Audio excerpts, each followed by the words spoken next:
You wake to a held gray morning, and the small treaty you keep with metal. Chill boards greet your feet. A thin light presses through the shutter and makes the room look honest limewash. A hearth that remembers fire. A table lined with quiet work. Spoons squat like dull moons. A cup holds its gloom as if it might spill. The platter pretends innocence by being very large and very still. You breathe once and agree to begin with the small, letting the large postpone its speeches until your hands remember their manners.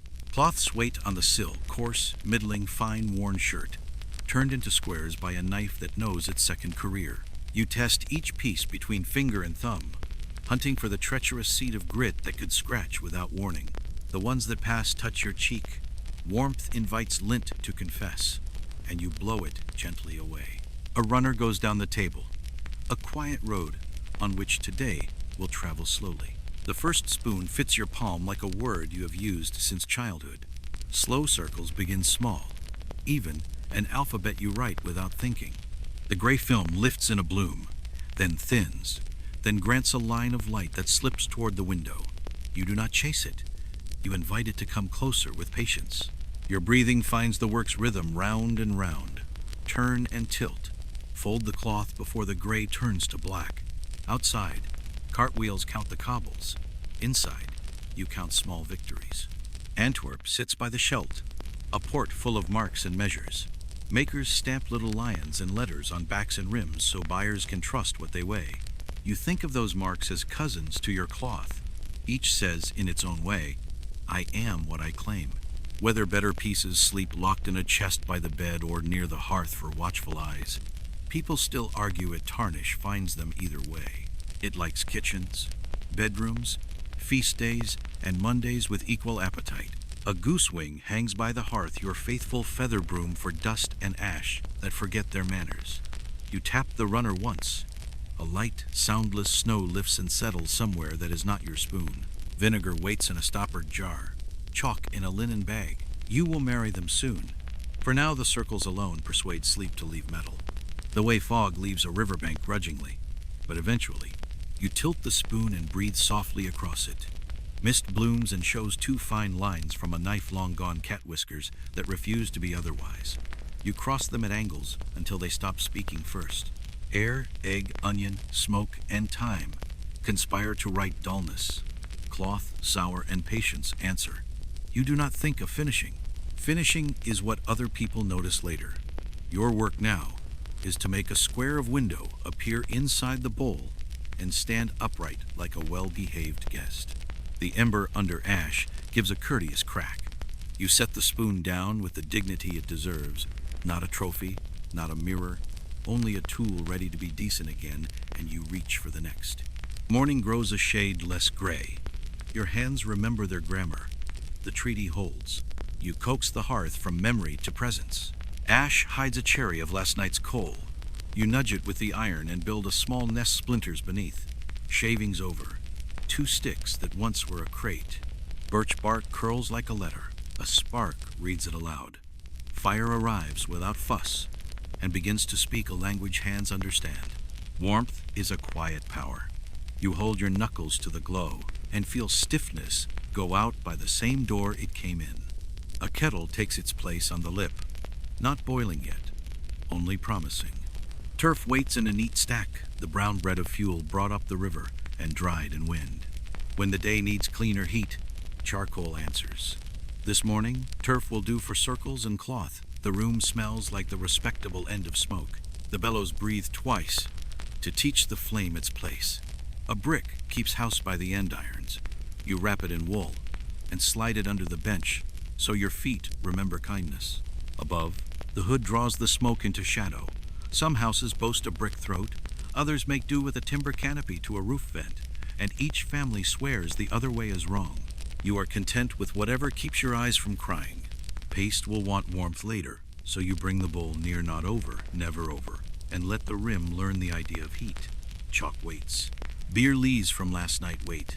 Vinegar waits with the briskness of an ant. You flex your fingers until the ache in your right thumb decides to become energy. The first circle of the day was for spark and tinder. The second is for your hands on the kettle's handle, testing how near is near enough. A heated cloth draped across the wrists performs its small mercy. No sorcery, only the truth that skin works better when treated as a partner. You close your fingers and open them again, measuring the room by touch rather than sight. Outside, a gull laughs with bad manners. Inside, the fire settles into a friend that knows when to keep quiet. You set a spoon briefly in the plume of warmth, just long enough to take the chill from the metal so paste, when it comes, will not sulk. You set it back and listen to how the light changes. Shadows gain edges. The window's square walks farther across the table. The day has decided to move forward. So do you. The courtyard loans you its clean bite. You lift the pump handle oak, polished by years of hands that never received thanks, and begin the slow seesaw. At first there is only promise. Then the leather remembers its job.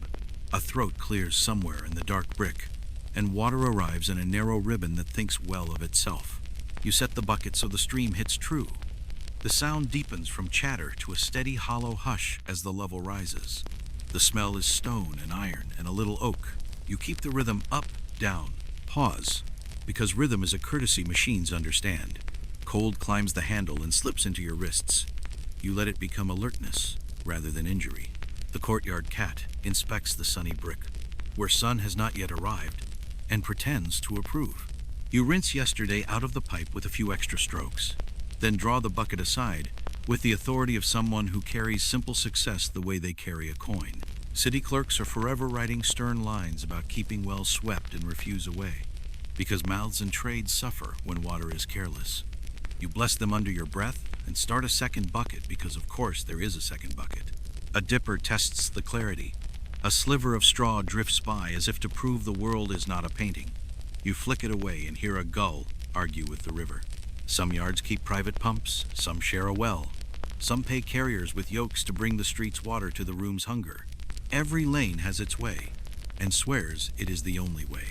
Here, the handle behaves when you pay it with patience. A rag bound around the grip spares your skin. A cooper's not learned from someone who knows hoops and habits are cousins. You carry the first bucket in, choosing the path between two cobbles that have always quarreled with ankles. A small arc leaps out anyway and draws a fish on the stone. The hearth takes its share for the kettle. The paste bowl receives a ladle and becomes a quiet cloud in training. The rinse basin drinks a measure and becomes a mirror for small truths later in the day. Back outside for the second. The handle swings easier now that leather is awake. Sparrows finish their committee and fly. A spider's rope spans lintel to lintel. Work recognizes work, even when tools differ. You fill short of the brim so the carry will be kinder. Heavy is not more honorable than sensible. Inside, you slide a board over the bucket's mouth to keep wandering ash and helpful hands from trying their luck. The room approves by saying nothing at all. The water waits where you tell it to. Clear, ordinary, perfectly suited to the extraordinary business of making dull things remember light. You rub your wrists dry, which is like telling the river not to be wet, and forgive yourself for optimism. This is enough to begin again. Measuring begins by listening to powders. You set the shallow bowl in the best light and lift the knife that cuts bread when it is not acting as a scale. Into the bowl, a drift of chalk sifted through linen fine enough to whisper, bright enough to be seen when you sneeze and wish you hadn't. You hold your breath for 4 heartbeats while the last notes decide whether to fall or float. They fall, mostly. Discipline is sometimes contagious. From a paper twist comes a touch of rotten stone, tired rose in color, patient in temper. It does not brag, it corrects. You make a linen tent and tap the back of the knife, so the finest grains snow down and the stubborn stay behind like guests who cannot take a hint. What passes into the bowl will polish. What stays above will wait for a second chance tomorrow. Your hand has learned the line between enough and too much, and pretends it knew all along. Vinegar joins in with its sharp honesty. Then, a spoon of beer lees saved from last night, the cloudy dregs that remember barley and patience. You stir with a broken spoon in slow figure eights, until the mixture stops looking like an argument and starts looking like a promise.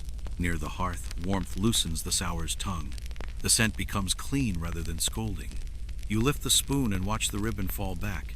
If it folds and disappears at 3 count, it is ready. Eggshell halves, two clean little cups, wait for days when exactness matters more than pride. They pour like polite birds. You use them when your head insists on proof, though your hand already knows. Whether fine abrasives belong in rooms like yours, or should remain on goldsmiths' benches, people still disagree.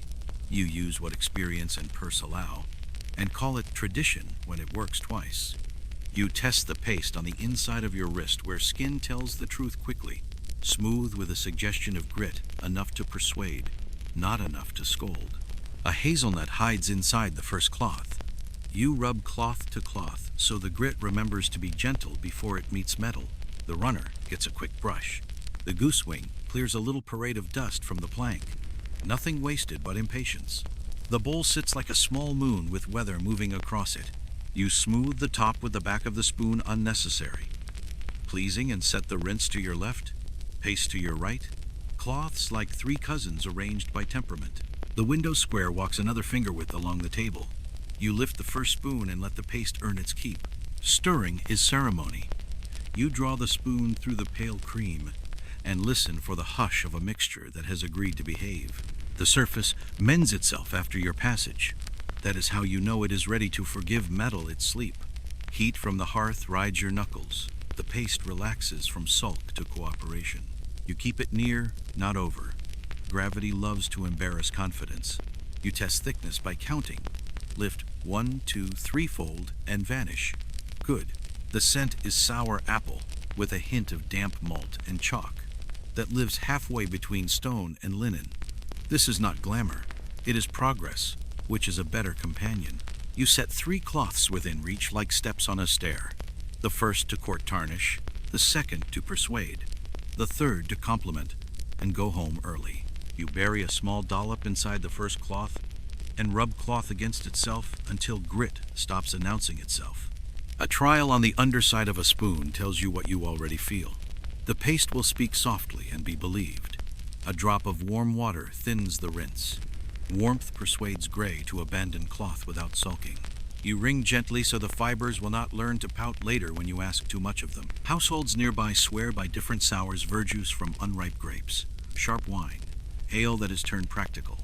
It matters less than honesty in proportion. You add a veil more chalk when the ribbon falls too thin, a thread more vinegar when it refuses to settle, a breath of lees when the paste forgets its patience. The bowl becomes a map of adjustments your hand reads by touch, alone. Before work, you let the mixture rest a moment like dough, given time to think about its future. The finest dust drinks the liquid. The temper evens. During that minute, you wipe the runner where hopeful grains explored, then flick them into the bowl rather than onto the day. You warm the finisher by the hearth and lay it aside where it will learn to lift water without leaving a question behind. A spoon waits at your fingertips. The room is ready, fire modest, water obedient, cloths in order, paste at perfect sulk. You put a fingertip dab on the back of the bowl and begin the slow spiral inward. The gray blooms almost at once. You fold to a clean face before the bloom becomes a stain. Rinse, wring, return. The day finds its first long sentence in circles, and you read it aloud with your hands. Order makes the mountain a series of hills. You run a clean linen road down the table and tell every piece where to stand. Spoons come first 2 files, sturdy bowls to the left, thin neck to the right where gentleness will lead. Handles line up like reeds in a canal. Each bowl gets a tilt under the window to learn where the cloud sits thickest and where you will speak first. Cups and beakers follow, then a tankard whose hinge sighs when no one is listening. Platters take the far end. They devour space and pretend not to notice. Forks uncommon guests, curious and narrow, stand at attention with their tines like a little fence. You mark trouble as you sort. A wobble here earns a pea under the belly. A knife scratch there earns a chalk dot for special attention. A soft neck goes to the group that will receive the lighter cloth. People here still bring their own knives to table and lean on spoons for broths and pottages. Forks arrive rarely, for particular bites, more rumor than routine. Whether ordinary homes own silver tankards, or only pewter cousins, while grander pieces live in guild halls and churches' opinions duel and ledgers hedge. Your room tells today's truth. You have what you have, and it expects to be bright. A narrow pick wrapped with a wisp of linen waits for marks and beaded rims. The stamps town and maker sit in their shallow ovals like little theaters, where shadows buy all the front row seats. You will chase them later with taps, not strokes. The runner earns a quick inspection. A rub of chalk shows a snag you would rather discover now than sign into someone's cup. You move the runner half a hand's breadth, and the path clears. You give yourself a ledger of the mind. 6 brave spoons, 7 thin, 2 cups with secrets, 1 tankard that sighs, 2 platters, 1 large, 1 companion. No ink yet. The hands prefer to start before the pen begins to summarize. Cloths take their stations. The negotiator to the left, the persuader in the middle, the compliment giver to the right. Rinse bowl at the end. Finisher warming by the hearth. You adjust the bench and sit. The room obeys a kind of hush that is not silence. It is attention. You pick up the first spoon and place it at the edge of the left lane. Breathe in for steadiness, out for agreement. Outside, somebody whistles a tune with no ambition. Inside, a small sea of paste waits at your right hand. Hills can be walked, you begin. You recruit the cloths, the way you recruit quiet allies. One to begin the conversation, one to persuade, one to say thank you without making a speech. They lie folded in a neat stack on the sill. Squares cut from shirts that lived long, smoothed by years of washing and wind. You lift the first and rub it between thumb and forefinger, eyes half closed, listening with your skin for the smallest treason, any seed of grit, any knot in the weave, any stubble of broken thread that would dare write its name across a tender surface. If the cloth scratches even a thought, it goes to the drawer for boots and hinges. If it passes, it joins today's company and learns its station. You raise a corner to your cheek. Warmth coaxes lint to confess. You breathe gently and watch stray fibers float into the honest air. Lint loves to hide until the exact moment it can sign its signature on fresh shine. You pluck what you can see and blow the rest into exile. The runner on the table gets a firm tug, a rub of chalk down its middle to reveal any snags. Then a straightening pass of your palm so the lane is a road, not a field. You want cloth to glide, not stumble. The first square will court the tarnish. You fold it twice and bury the paste inside, rubbing cloth to cloth until grit stops announcing itself. The second will persuade what the first has loosened tighter weave. Thinner hand, edges tucked away so no hard corner goes scouting along a rim. The third is the compliment giver, soft as breath, kept far from paste and water so it can kiss away damp without leaving questions. You store this last friend near the hearth, warm enough to turn droplets into obedience. Never so warm it becomes bold. You test the plan with a harmless victim, a spoon back that has already forgiven worse. A hazelnut of paste disappears into the cording cloth. You let the fibers learn manners before they meet the metal.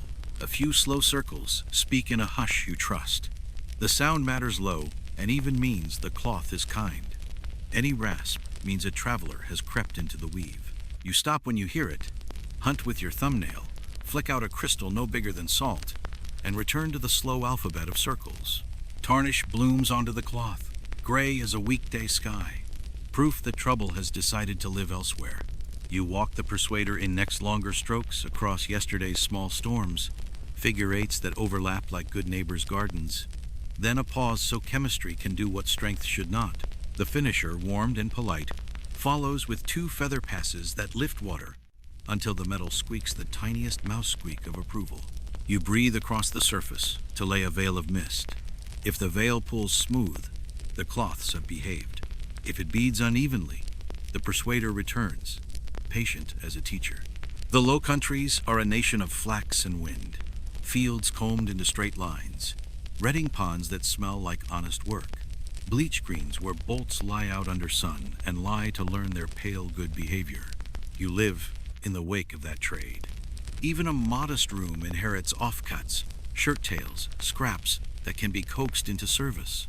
You handle each square knowing it once held a shoulder or a sleeve, that the same threads which carry today now carry a shine. Cloth remembers, and you trust memory that has been washed 100 times. For lint that will not mind, you pinch a ball of fresh breadcrumb, soft as a promise, and dab it over the finisher. The crumb lifts what breath left behind. Little seeds of mischief that would have signed their names at the last moment. Painters swear by crumb for charcoal ghosts. You swear by it for keeping the end of the work from turning into the beginning again. When the crumb has done its small service, it goes to the hearth like all things that have earned their rest. Some say chamois leather gives a truer last light. Others say it is pride dressed as habit. You have seen leather at the goldsmith's bench, but in a room like yours, linen is king. If a neighbor swears by a scrap of buckskin saved from a glove, you nod. Then return to your folded squares, because you know how linen behaves when asked for kindness, and how it sulks when wrung too hard. You avoid creases in the finisher, as you would avoid harsh words at table. Any edge will leave a line that takes an afternoon to unsay. You give each square a name under the breath to remind your hands of tempo quarter, persuader, compliment. Quarter takes little circles and never hurries. Persuader travels straight and long, crossing its own path with a forgiving touch. Compliment kisses once and leaves, like a guest who knows when to stand. You tuck a narrow ribbon of linen aside for rims and hallmarks, folded until its edge is hidden from the world. For tiny letters, you wind a wisp of cloth around a sliver of wood, dip and blot it, and let taps do what strokes would blur. Now you study how cloth meets light. Hold it to the window and rake the sun across the weave. Flaws show themselves like minnows in shallow water. You clip any proud loop that rises. Never pull pulling gross stories you do not want to tell. A tiny pair of shears lives tied to the chair with string. You have learned to end trouble while it is still young. You shake each square once to wake the threads, then lay them in order on the bench, like three calm birds on a fence. The spoon you tested comes truly awake under the set. You feel when to stop the moment before improvement turns to argument, before eagerness becomes a scratch. You lay the spoon down, bowl up on a tiny pillow of spare linen, so it will not borrow dust from the runner. Cloths return to their posts. Paste sits a finger's width to the right. Rinse stands to the left, like a placid pond, lightly warmed by the fire. The room is a small orchestra. You are conductor and audience both. What remains uncertain will remain so. Whether households like yours favored linen alone, or quietly borrowed leather from the benches of their betters. Whether soft wool ever played the finisher in rooms more careful than yours. Whether some secret weave, traded in whispers, gave a shine that has slipped from memory. You listen to gossip, then trust what your hands know. Linen from fields not far away, folded to hide its edges, warmed just enough to invite water to leave. This is the practice you will hand on, if anyone asks. You rest your palm on the stack and make a short, private vow: no lint unfinished work, no raw edge leading the dance, no cloth pressed beyond its patience. The vow costs nothing and buys an hour free of apologies. Outside, a cart counts stones. Inside, the three allies wait in order. You lift the next spoon, and the cloth learns your rhythm again, as calmly as if it had invented it. You choose a spoon that has forgotten how to pretend.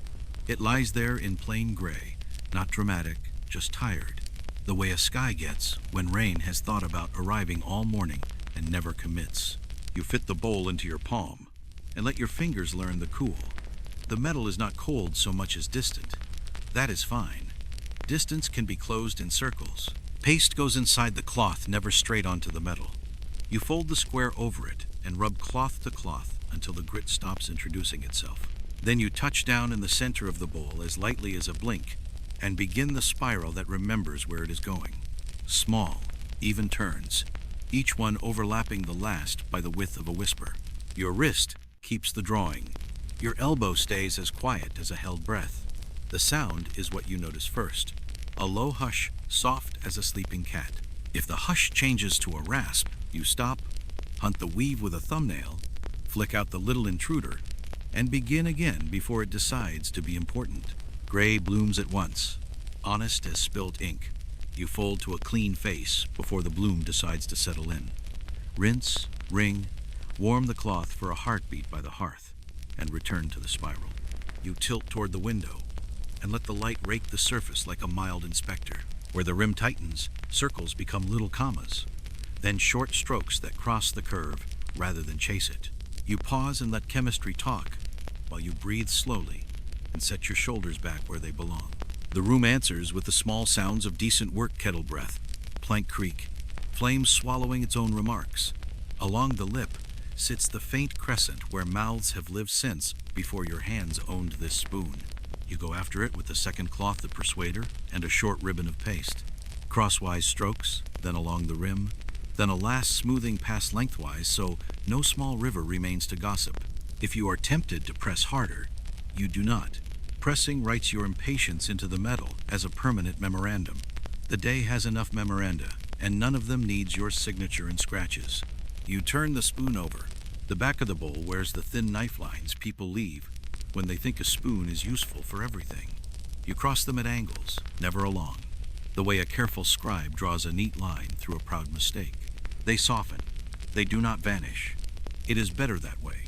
A surface with nothing to say looks like glass and breaks the mood. You breathe across the back and read the mist for streaks. One stubborn stripe remains near the neck, exactly where you thought it might. You answer it with 3 gentle passes, across, along, and across again, then let the paste sit while you sit, counting 5 heartbeats that remember patience costs less than repair. The handle asks for a different grammar. You lay a thin thread of paste down its spine and work in overlapping ovals from shoulder to end, always with your left thumb beneath as a quiet brace, so the neck does not learn bad habits. Where the maker's mark interrupts neat oval, shallow, shadowed, you avoid dragging anything across the letters. Tap. Do not sweep. You only want the little floor to stop hoarding dusk. You do not want the letters to become strangers to themselves. When the floor brightens and the letters keep their outline, you leave them alone, which is a skill learned slower than polishing. In your lane, people still carry their own knives to table. Spoons travel in drawers and pockets less often, more household than personal. Whether common folk here walked with eating spoons hung at their belts the way travelers did elsewhere, is one of those questions that lives cheerfully in pictures and hides shy in lists. You decide this spoon has always been a stay-at-home, and treat it like one gently at the edges, firmly where fingers hold and mouths meet. You change the rinse before it begins to argue with you. The new water takes light well. You set a single drop on the center of the bowl and watch it gather itself into a bead. If it skitters, you have left a smear. If it beads and sits proud for a breath, you have earned a small nod from the day. It beads. You lift it away with the warm finisher. 2 strokes along, 1 across, featherlight. Not so much wiping as asking. The faint, clean squeak that follows is the quiet handshake of work well behaved. Now the tiny theater. You lay the spoon so the window's square rakes across the hallmark. With a linen-wrapped pick, you touch in the smallest breath of paste and wait a slow count while the breath learns its lines. Then you lift a corner of cloth, no thicker than a word, and tap not drag. Never drag until the floor stops pretending to be night. The letters step forward like polite actors. Their shadows remain where they should, thin and honest. You stop there. Improvement that removes evidence is not improvement. It is vanity with a cloth. A speck decides to fall exactly where you have just been perfect, naturally. You clap the finisher once to wake the weave and pick up the fleck without rubbing anything into a circle. If the air wishes to perform, it can do so near the hood. The spoon has already taken its pose. You warm the finisher again and walk it in long, easy strokes from heel to lip. Droplets leave with good grace. And in the bowl, you can now see the square of window standing upright, and, beside it, the ghost of your face trying not to look pleased. You fail at not looking pleased. You allow yourself the smallest smile and call it medicine that hurts no one. Then you put the smile away so it does not collect dust. For the last test, you hold the spoon by the tip and waggle it once at the window. The square stays square. The light runs across without tripping. You let the handle slide into your other palm and feel for any ridge where the grain still talks. None. The metal is simply itself again, no speeches, no sulks. You set it bowl up on a small pillow of clean linen, so the runner cannot ask it to forget what it has learned. Work moves faster after the first true success. The next spoon arrives already guilty and leaves already forgiven. The third asks for slightly different circles and then agrees to be like the others. You find you are humming the same thin tune you hummed at the pump handle. The kettle approves with a single click and then pretends it has always approved. Hours do not announce themselves in rooms like this. They accumulate in rows of quiet usefulness. You pause only to stretch your fingers and talk your wrists into kindness. Then you pick up a 4th spoon, and the day, which has dropped its guard, lets you make another moon from dullness. You do not admire the finished bowl too long. Vanity attracts dust. You let the moon join its company and trust that what is decent will continue to be decent if you decline to pester it. By the time you reach the end of the first file, your hands have traded fatigue for rhythm. The runner keeps its calm road. The rinse sits with the serene, cloudy look of a pond at dusk. The hearth breathes without meddling. You carry the last of the file to the head of the line and set it among its clean cousins. It looks back at you, surprised to discover it can hold the room's light without argument. You agree with it quietly and reach for the next piece, the first cup, because contentment is a tool you can use more than once today. You invite the small work to the table, the kind that asks for quiet elbows, soft breath, and the humility to stop before better turns to worse. The big faces are tamed for the hour. Now it is the narrow places that hold on to yesterday. Beaded rims that hoard paste like gossip. Shallow ovals where stamps keep their little theaters of shadow. Seams where lip turns to wall, and dusk enjoys living. You lay out the thin things. A sliver of wood wrapped with a wisp of linen, a ribbon of cloth folded to hide every raw edge. A brush no grander than a tuft of flax tied to a reed. None of this is show. These are tools for corners that do not forgive speeches. You begin at a cup rim beaded like a rosary. Circles will bully. You refuse to bully. You load the persuader with a breath of paste, then press it against itself until the grit learns courtesy. You hold the cup so light, rake sideways through the beads, and shows you which ones are leading the resistance. Commas, not circles. A string of tiny marks, each one a neighbor's nod, never dragging across the high points. When gray gathers, you fold to a clean face before the cloth starts bragging about how much dirt it has collected. You rinse, wring, and return to the inner angle beneath the bead, where murk enjoys retirement. There you use the linen ribbon, point hidden inside, with small strokes that move inward, never along. The bead wakes, the angle sighs. You warm the finisher and walk once around so water remembers to leave without leaving a story. The spoon's hallmark calls next. It lives in its shallow oval and collects gloom as a hobby. You touch a pinhead of paste into the recess with the wrapped sliver and wait while chemistry introduces itself to vanity. Then tapping, not sweeping if you drag, you teach grit to travel across letters. Tap the floor, lift, turn the spoon, tap again. Light comes up from beneath as if someone opened a small window. You stop as soon as the letters step forward and their shadows remain politely behind them. Removing shadow from a mark is like sanding eyebrows. The face might shine, but it forgets how to mean. You let your breath fog the stamp, a veil that tells the truth faster than eyes alone. If the mist catches in dim arcs, the floor still hoards.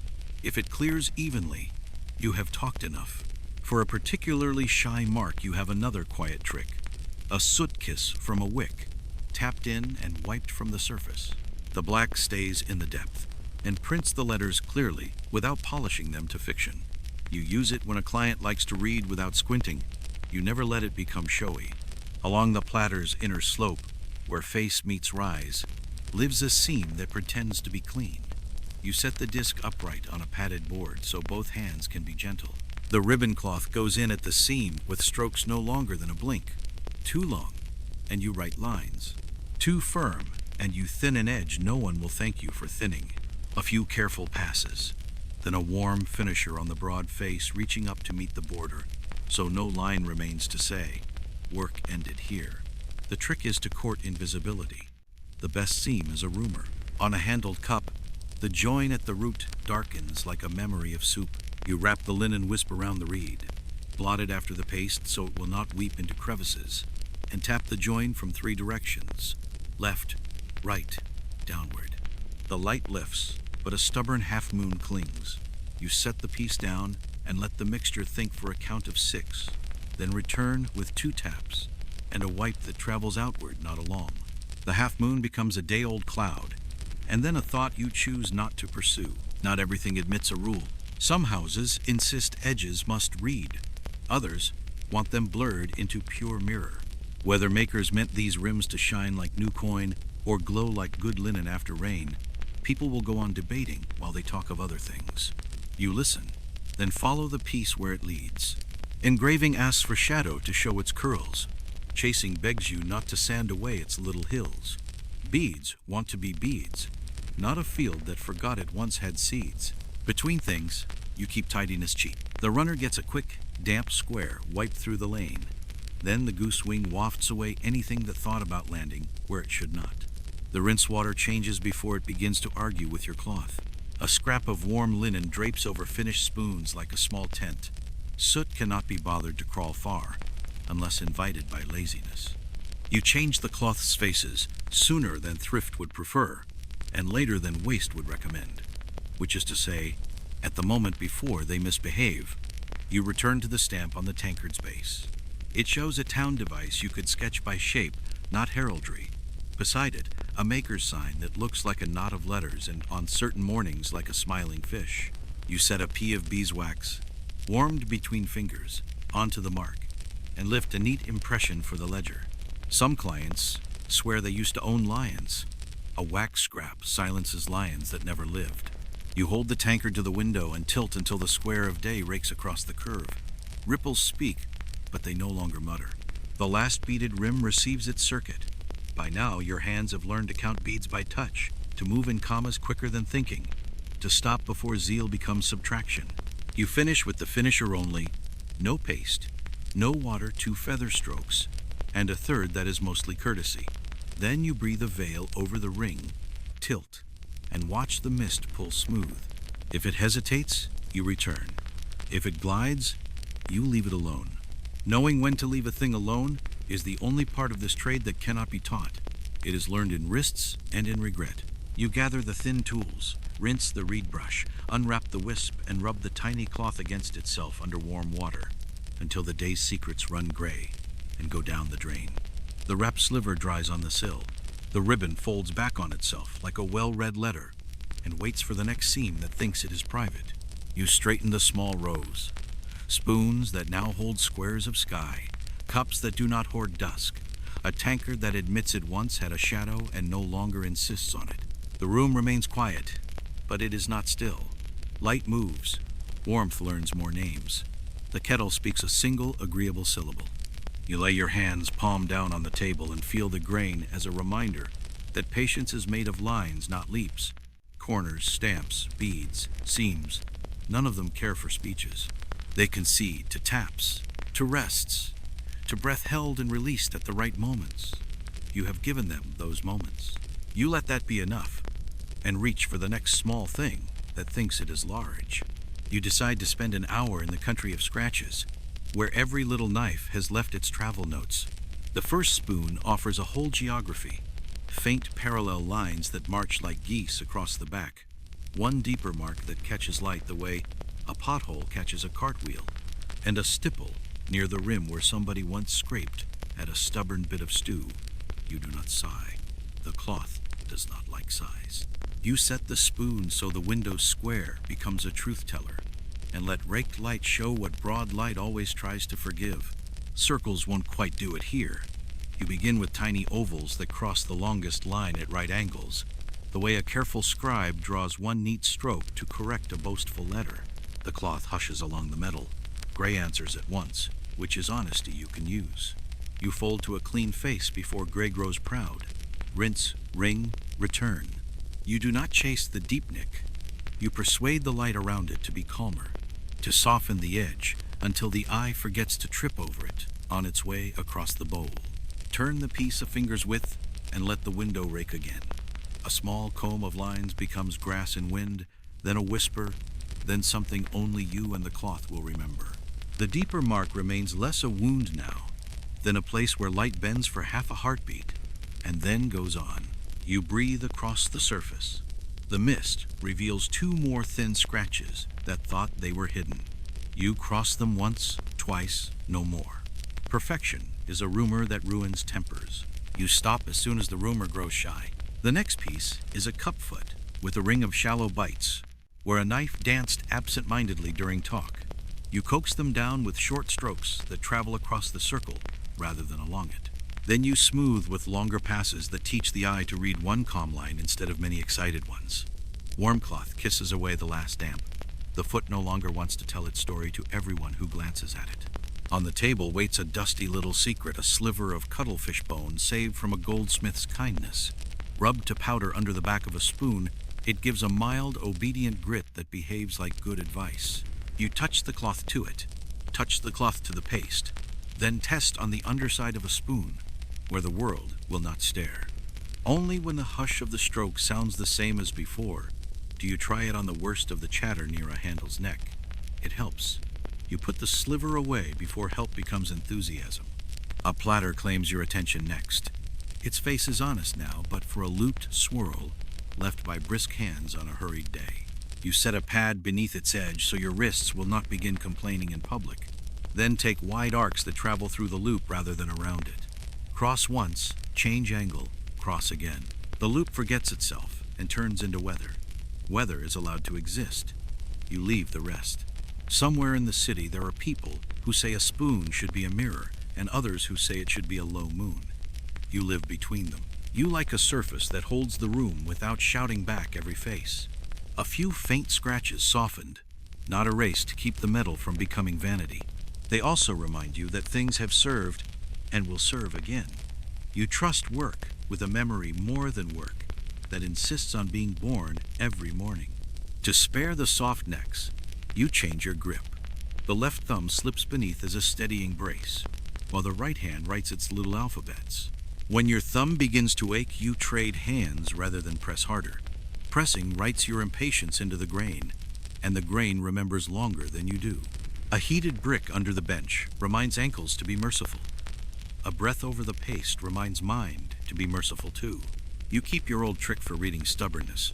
Tilt, fog, read. Breath lays a thin veil that makes ridges raise their hands. Where the veil breaks, smoothness lives. Where it clings, work remains. You answer with 3 passes across. Along, across, then you stop again and let the mixture think for you. Tarnish listens to chemistry as much as to strength. You count to 6 and discover it has come down a degree without your help. Help that arrives during silence is the cheapest kind. A tankard handle shows a shallow crescent near the root, the mark of someone who pried a crumb with the wrong tool. You refuse to be unkind. Short, overlapping ovals teach the crescent to be a shadow rather than a shape. At the join, you use taps instead of strokes, so no grit travels over the seam. When the light grows smooth enough to travel without stuttering, you leave it. You could keep improving until the handle forgot how old it is. Objects are like people. Erase too much, and you make them dull rather than young. You pause to change the rinse before it turns to ink. The new water rings the bowl with a single clear note. You smile at it for no reason except that clear notes own you. Back at the lane, you lift a spoon and see where a knife once traced a small, impatient star in the exact center. You will not draw a larger star around it. You make one long pass that crosses the star twice, then turn and make one that crosses it twice from another wind. The star agrees to stop acting, and you thank it privately. Old questions drift through while your hands work. Did diners here use knives as little shovels when soup was thin and bread was stubborn? Did travelers bring spoons as they brought blades? Or did spoons mostly stay at home and learn family manners? Pictures and lists offer half answers. What you know is simple. Your pieces have met knives often enough to carry small proofs, and you have learned the grammar for softening proofs until they behave like whispers. By now, your wrists buzz with a familiar, polite complaint. You warm the persuader at the hearth, stretch your fingers until joints crackle like sensible kindling, and choose the last hard case, a spoon with a bright gouge near the rim that you will not erase, cannot, should not. You teach the light to step over it without stumbling. 3 passes, a rest, 3 passes more. Then the finisher, just breath warm, 2 feather strokes and one that is mostly manners. The gouge remains, a quiet bend in a river that has already forgiven its flood. You line the scratched, now softened pieces at the head of the runner and cover them with a small tent of clean linen, so the air will have to earn the right to interfere. The runner gets a quick damp wipe. Then the goose wing clears what dust imagined it was about to write. When you sit again, you realize the room has grown a shade brighter without adding a single candle. That is all the praise the hour will give. It is enough. You reach for the next piece, the first fork, and prepare to argue with narrow places and their private ideas about straightness. You face the forks the way you face a hedge of thistles carefully, with sleeves out of harm's way, and a plan that begins at the roots. They are not many, but they are particular. Two-tined elders that behave like thin eyebrows, and younger, four-tined cousins that try to look important by standing very straight. You lay them on the linen road, backs up, handles pointing toward the window so light can walk between the teeth and show you where dusk likes to live. Tarnish prefers corners. Corners are all a fork. Really is four narrow alleys pretending to be one street. You fold the persuader cloth into a slim pad, paste hidden inside, edges buried so no seam goes scouting along a tine. Touch down at the throat where metal meets metal. Then draw a slow stroke from root to tip. Not tip to root, that way lies bad habit. Root to tip teaches the grain to remember straightness. The sound tells the truth sooner than sight. A quiet hush means cloth and metal are behaving. Any rasp means a traveler has crept into the weave. You stop when you hear it, pick out the grit with a thumbnail, fold to a clean face, and begin the lane again. The interfaces ask for commas, not circles. You set the fork so light rakes sideways and work each channel in small, overlapping ovals that never climb onto the ridge. Pressure is a rumor here. Press too hard, and you teach a curl to become a bend. You keep your left thumb under the neck as a quiet brace, a reminder that strength belongs to the hand, not to the cloth. The gray arrives immediately along the inner walls honest, unembarrassed. You fold before the gray grows proud. Rinse the pad in warm water.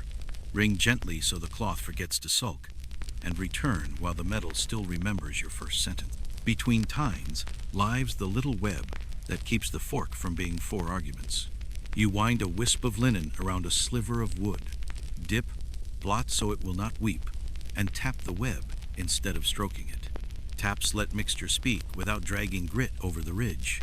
The web lightens by degrees, shadow remains where shadow belongs. You stop at once when brightness tries to walk onto the high line. Edges need dignity. You are here to quiet, not to erase. You turn the fork over and tend the backs with long passes from throat to tip. Then cross those passes with lighter strokes so no direction grows a voice. At the tips, where plates and mouths have offered their opinions, a faint rounding shows itself under breath fog. You smooth that with 3 strokes back from the very ends, then one lengthwise to apologize for having made a fuss. The tips will not return to childhood. You do not ask them to. Straightness is its own conversation. You sight along the tines like a bowyer judging a shaft. Where one leans, you cradle it between forefinger and thumb, and encourage it toward the line while the warm finisher travels from root to tip. Warmth persuades where force would scold. If the tine listens, it listens by degrees. If it refuses, you give it dignity and leave it alone. Straightness is useful. Character is not a crime. You bring out the thin wedge of fur you shaved for this one job.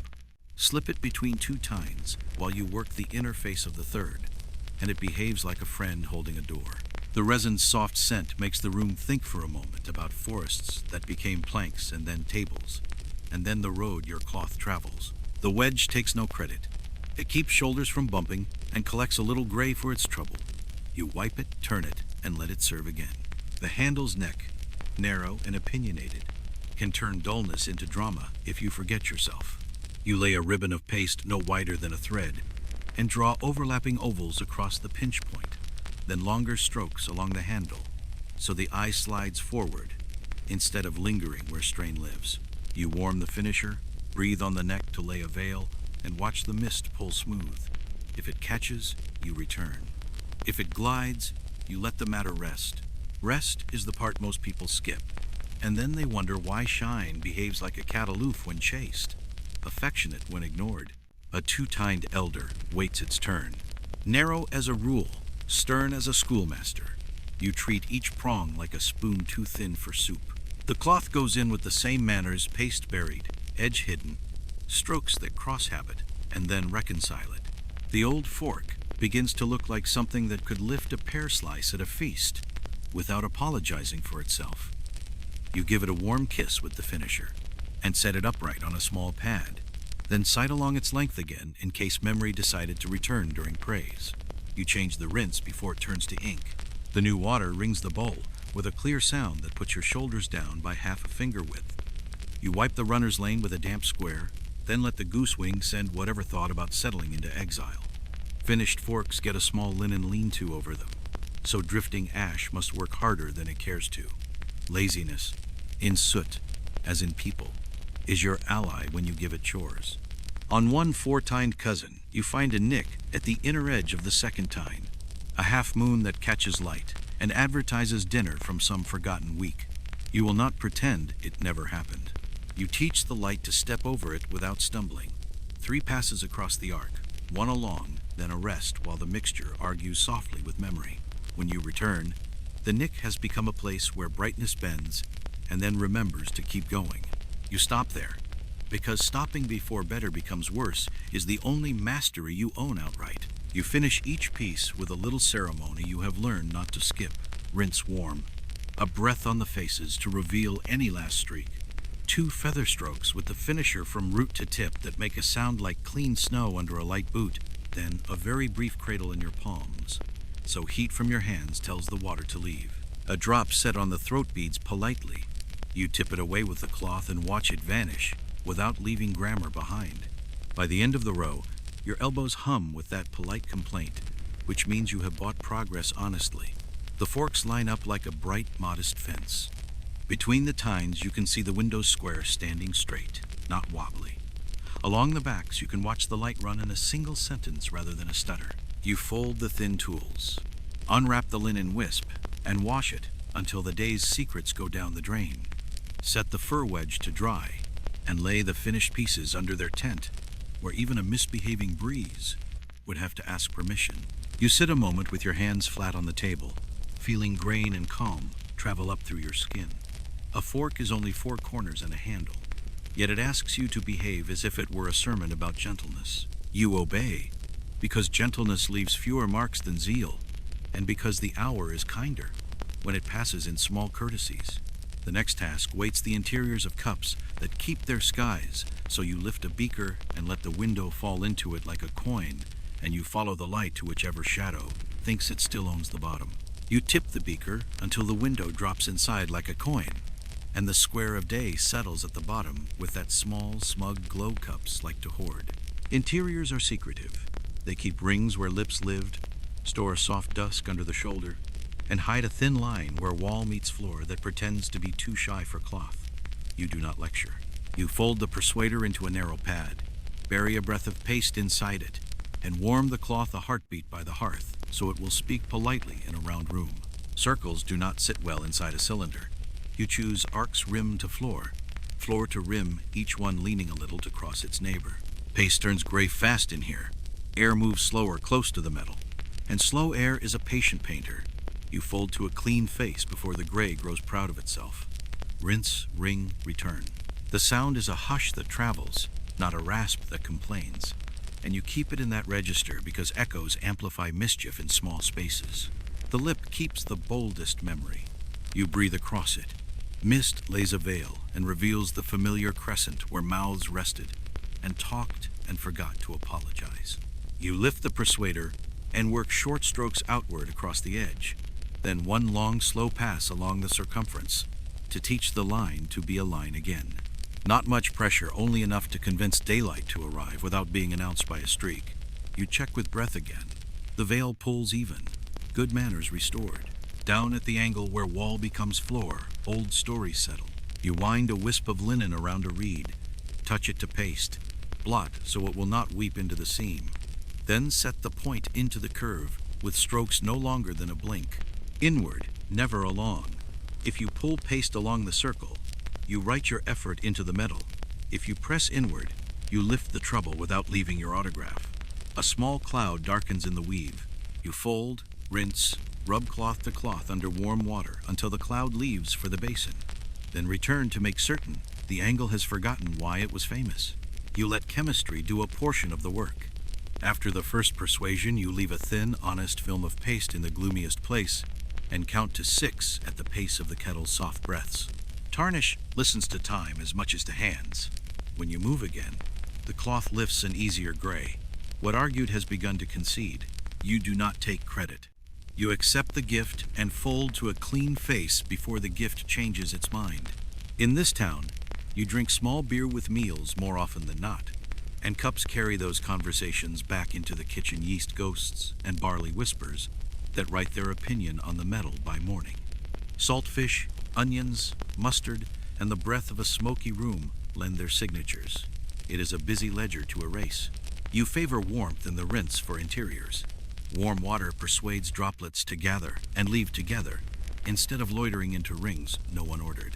For the narrowly tapering beaker, you borrow a gentler ally, a little ball of teased toe flax fibers coaxed into a cloud. Dipped, blotted, then rolled along with a split reed for a handle, it visits every corner without the arrogance of a brush. When you lift it out, it carries a day's small weather in its belly. The hearth gets the toe when it has earned its rest. Ash loves a story, where the maker's mark hides inside some dew. Just to be discreet, you mind the letters with taps rather than strokes.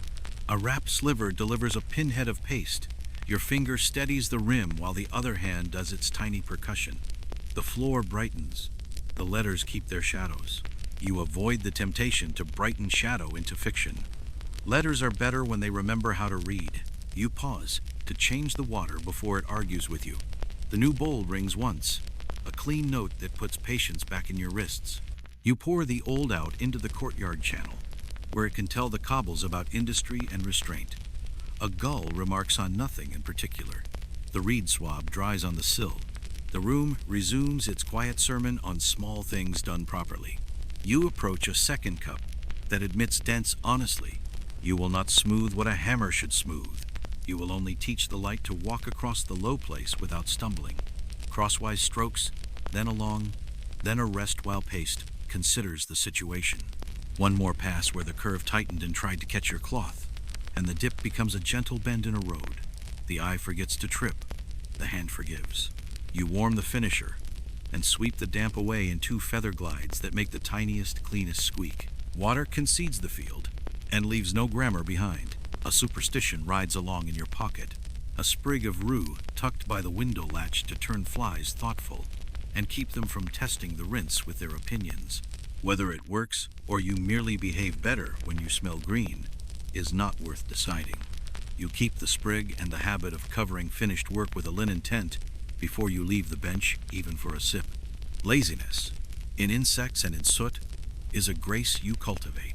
People still argue about what families preferred at table.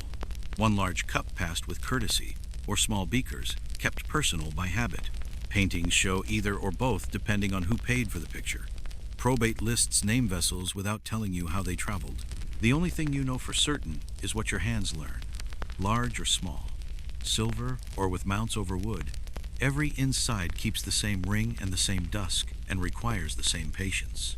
Mazers with silver rims sit on other shelves in other rooms, and whether they or all silver beakers were more common in a lane like yours is a conversation that will outlive you.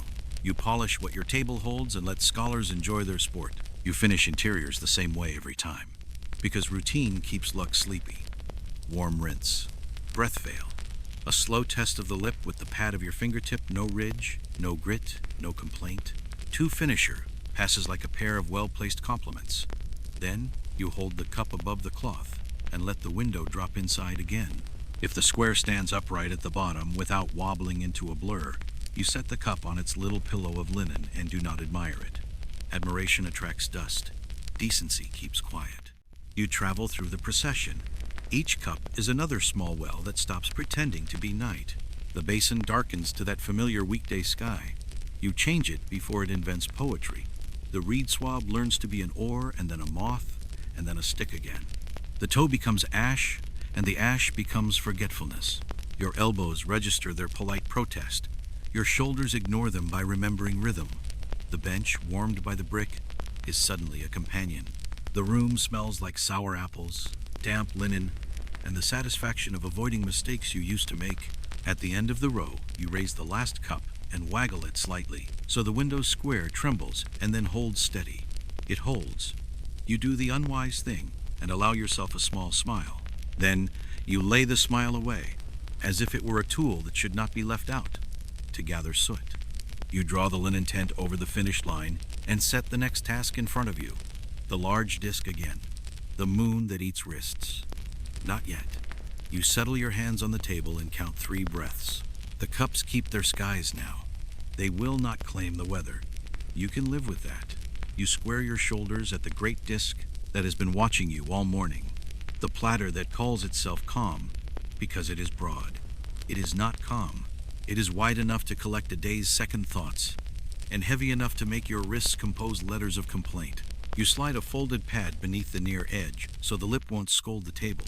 Set the rim to catch a narrow band of window and read the weather on its face. A bloom across the middle. A darker path where hands have loved to lift.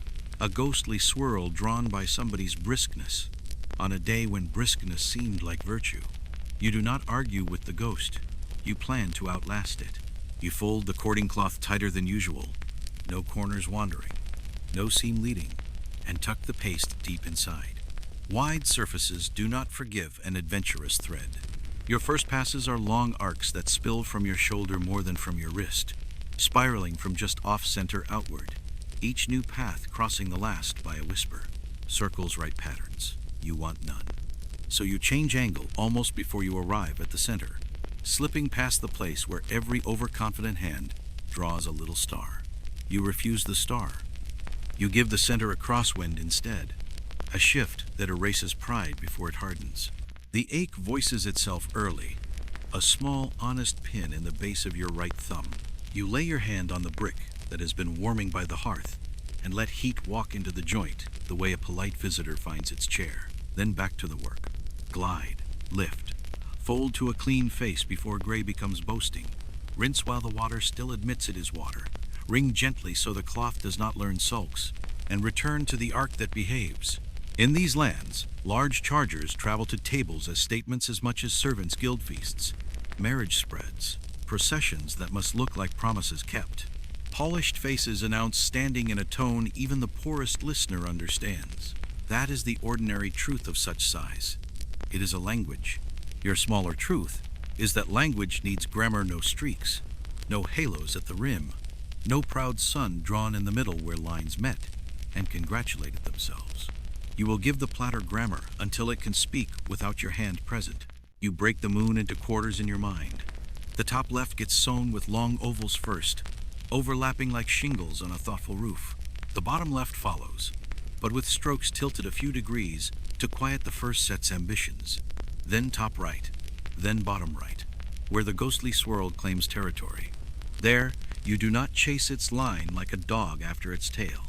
You cut across it, patient as a ferry crossing current. 2 passes. A rest while paste thinks.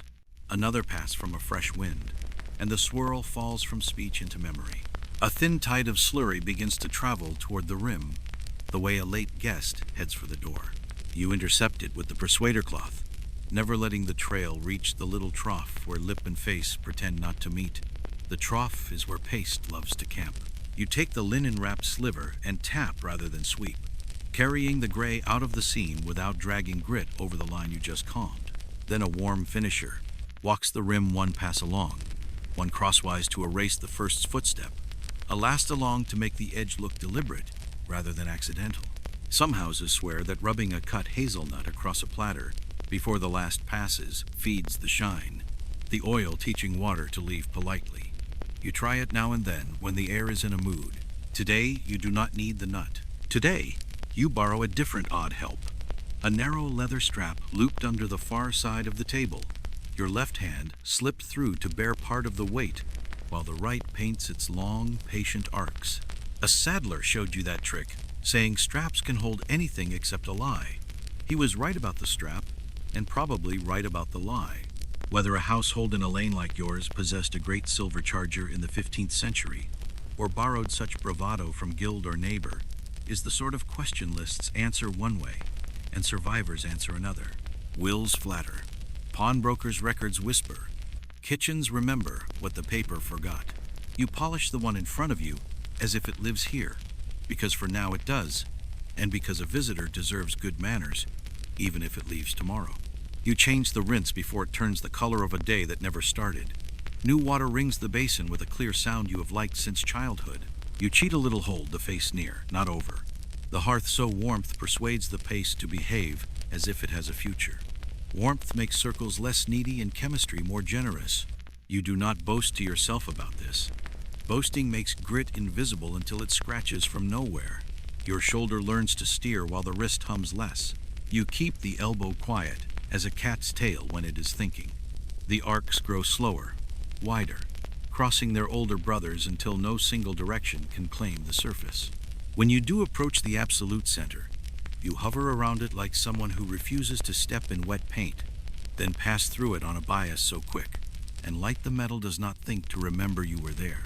Afterward, you sit back and breathe once, because breathing is the cheapest way to avoid mistakes. You test with a drop of water set exactly in the center.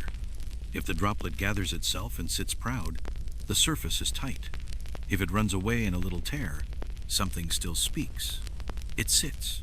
You tip it off with the finisher 2 feather strokes that make the clean, fine squeak you never tell anyone you enjoy. Then you stand the disc upright on its edge and sight across it like a mason with a string. The Windows band travels without stuttering. The shallow waves read as life, not error. Your wrists file their second letter of protest. You answer with mercy. Fold the cloth smaller so fingers carry more. Stroke shorter so joints carry less. Rest longer at the quarter point so zeal does not buy you new shadows. A gull outside laughs the way gulls laugh without offering solutions. You ignore it and listen to the kettle's friendlier opinions. You work the outermost inch where hands lift and set down. That ring of soft bruises earned by service. Long strokes along, then across, then a last along. To teach the eye a single sentence. You stop before you rub age into denial. The face now holds the room fairly. Square of window, line of mantel, ghost of your head refusing to look pleased. A platter should not flatter. It should agree. For the rim's very lip you take the narrow ribbon, edges hidden, and draw 2 careful tours so the border glows without shining like a trumpet. You breathe a veil over the slope to catch any last streak that your eyes missed when they were busy being proud. One shows, faint as a rumor. You answer with a single slow pass that begins before the rumor and ends after it, because stopping on a rumor gives it a name. The veil clears evenly. The rumor learns manners. You rest both palms on the plank and let the quiet count for you. How many arcs, how many folds, how many times you stopped before, better turn to worse. You do not keep the number. Numbers do not make a platter hospitable. What makes it hospitable is the way light now walks across it without stumbling, the way the rim does not collect a grime of stories, the way the center does not shout. You slide the great disc a finger's width to the right and give the bench a grateful glance for not complaining louder. The smaller companion waits. It is still a moon, only one the sky forgot to brag about. Your hands remember their lesson. The day allows you to begin again. Gray knows how to travel. You wipe a clean lane across the platter's face, and the lane immediately decides to go sightseeing, leaving a little procession of footprints behind damp paste, turning to faint silt, then to a border you never signed. You tip the disc a breath to read the slope, and a slow tier of slurry heads for the rim with the dignity of someone late to a meeting. You intercept it with the persuader cloth before it reaches the narrow trough where face turns into lip, and trouble loves to build a village. It is not heroic. It is housekeeping, which, if we are honest, is harder than heroics. The runner becomes a map of interruptions. You clear a bright inch. 2 new smudges arrive from nowhere in particular, except there is always a particular. A corner of cloth that remembered yesterday's pride. A mote of ash that practiced flying. Your own thumbprint, thoughtfully donated while thinking ahead. So you draft a ritual and hold to it as if it were law. Polish, swipe, rinse, ring, wipe the runner, shake the goose wing once, then begin again. Rinse turns cloudy. You replace it before it discovers philosophy. You dust the runner with a pinch of chalk and draw a finger along. The white breaks and falters where a hidden burr waits to write its autobiography into a fresh shine. Out comes the tiny shears tied to the chair. One snip, one brush, one smoothing palm, and the road is a road again. You lift a corner and snap the linen toward the floor. A light snow of paste dust falls, pleased with its own drama, and the plank returns to being a plank. Warm water makes obedience cheaper. You pour a breath from the kettle into the rinse so cloths forgive your squeezing and grays surrender without sulk. Soap the plain, honest kind boiled from tallow and lye sits in a dish by the basin. A few swipes across a tired square, rub cloth to cloth under warmth, and yesterday leaves for the drain. People brag about dear imported Castile cakes, olive and charm. In rooms like yours, the simple bar wins, and the shine does not ask what cleaned the hands that asked for it. Wipe-downs teach you choreography. Finished spoons must rest bowl-up on small pillows of linen. Otherwise, they pick up ghostly half-moons from the runner, like moonlight deciding it prefers fingerprints. Cups must keep their mouths under a loose tent, so the air has to work to misbehave. You stop laying tools where your hand might think they're cloth. A splinter wrapped with linen looks very much like a folded ribbon when your eye is full of silver. You learn that distinction before the splinter explains itself on a rim. You use a small trick borrowed from sailors and washers alike. A single clean flax thread tied beneath a lip and led to a dish, a quiet wick for runaway droplets. Water loves a path. Give it one and it stops inventing its own. The thread drinks without bragging. You move on while it earns its keep, grain by grain. Meanwhile, the table hums its private gossip. Wipe a square, turn away, and a new comet draws itself across the platter as if a neighbor's bellows had breathed under the boards, which they did, and will. You slide felt scraps under the trestle feet. Tap pegs snug with a cloth-wrapped mallet, and let the furniture remember stillness. You steady the hand by resting its heel on the plank while fingers move. A small anchor prevents long stories from wobbling into tall ones. People swear by many things to silent streaks. A breath of oil from a cracked hazelnut rubbed across before the last pass. A final wipe with a linen square that spent an hour on the bleach green. A prayer whispered at the hinge of day, as if the air could be shamed into good manners. You try what costs nothing, and keep what works twice. The nut has its moments. The warm finisher almost always does. The prayer is mostly for your shoulders. You rinse the persuader before it begins to argue. The basin's surface turns the color of a weekday sky. You pour it out into the courtyard runnel, where the city carries away proof of improvement. Whether households like yours preferred rain barrel water for final rinses, or trusted pump, and well, that is an argument older than your runner. Rain softens linen, leaves fewer rings, and makes metals less contrary. Wells give steadiness when clouds are stingy. You hoard a small jar of yesterday's rain for the last bowl, and decide the matter at your table, which is the only court that counts. Spoons that behaved after breakfast become bold at noon. You lay the finisher across a mirror bowl and see, in a mean little angle, the shadow of your own thumb from 10 minutes ago. Of course, 2 feather strokes lengthwise, 1 crosswise, and the offense returns to anonymity. The runner receives a damp square down the lane. Then the goose wing sends would-be settlers into exile with a single, silent flourish. Laziness, in soot as in men, is your ally when given small chores it prefers not to do. Bowl by bowl, rim by rim. You notice what prevents trails later. Fold the cloth more often than thrift approves. Change water sooner than pride admits. Keep paste near the hearth, but never above it. Rest wrists before they begin to write their complaints into your arcs. Move finished pieces farther from the current battle line. Victory splashes. Between tasks, you learn to count without numbers. A lane wiped, a runner snapped, a bowl refreshed, a cloth wrung, a goose wing wafted. This is a liturgy as old as kitchens. Markets write rules about where refuse may sleep and how often pumps must be cleaned. Because trade suffers when mouths do, your rules are older and smaller. Nothing wet sits still. Nothing clean sits bare. Nothing finished sits proud. Pride is a lint magnet. A cup-lip gathers a necklace of tiny gray beads while you are busy teaching the platter to forget its swirl. You catch the beads with the persuader, then ask the finisher to walk that circle until the only necklace left is light. You breathe a veil across the face to test. Mist pulls even. 1 stray fleck lands anyway. A dot placed by the universe to ensure humility. You clap the finisher once, not hard, only enough to wake the weave and take the fleck away, as if plucking a burr from wool.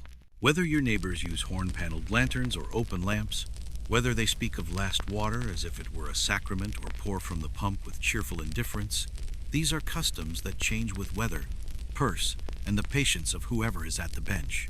You look at your bowls and decide again, that a second basin kept for the last kiss saves more trouble than it costs. The final water stays clear, and the cloth keeps its manners. By late afternoon, you can read the room's health in the quiet. The rinse does not mutter. The runner does not scratch. The goose wing rests without swaying. The platter's slope gives back the window as a straight band. The spoons hold squares that stand upright. The cups do not announce a single drip's ambition. You've wiped more than you have polished, removed as much world as you have added shine, and the arithmetic still comes out in your favor.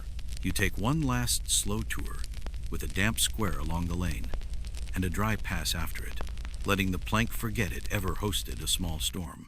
The bowl is emptied, dried, and set on its hook. Cloths, rinsed warm and rubbed against themselves, hang by the hearth where heat will make them ready, rather than brittle. You stretch your fingers and hear the tiny song of joints, behaving like honest hinges. Gray has gone to live in the places built, to receive it rinse, ash, drain, and not on the things that must sit bright. This is not triumph. It is the relief that follows good mending. You look at the table and grant it one nod you would never waste on a person. Then you lay the next piece in the left lane, because streaks do not argue with patience when patience remembers to breathe. And you, having spent an hour in the Republic of Wipe Downs, are patient enough to go on. You lift a small light because afternoon has turned the room into a thoughtful well. The window is brave, but corners have decided to be private. A wick waits, a match earns its keep, and a quiet flame leans into the air as if asking permission to be useful. The first breath of smoke curls up like a cat, and then remembers to behave. You set the stick behind your right shoulder, not above the work lesson learned from too many drifting flecks that landed precisely where pride had just taken a bow. Even so, soot begins its gentle campaign. It travels in a fine, lazy procession that looks innocent until it chooses the exact center of a newly honest spoon. You blow once. The fleck pretends to leave and returns as a rumor. You move the candle farther back and pin a bit of tin behind it to double the glow. The tin is tired but willing. It throws a pale coin of light across the runner and teaches the flame to stand straighter. You keep a snuffer within reach, a small metal tulip that eats quarrels before they turn into speeches. When the wick grows a little crown at its tip, you lower the tulip, count one lift, and trim the coal with the tiniest shears. The room forgives the interruption at once. The finisher, warmed a heartbeat by the hearth, is ready to rescue a landing fleck with two soft passes. Not a rub. Never a rub, because rubbing gives a spot a name and a circle to live in. Light behaves like a supervisor who prefers to wander while you work. You encourage it toward the right places. A horn-paneled lantern takes the candle's job when drafts begin to think they have opinions. Horn softens the light and keeps the smoke from practicing acrobatics above the platter. You do not need brilliance. You need steadiness. The lantern gives you a small, milk-warm glow that makes edges truthful without inviting soot to write its initials on your patience. A fact that minds itself. In rooms like yours, cheap fats burned more often than sweet wax. Bees gave their brightness to altars and rich halls.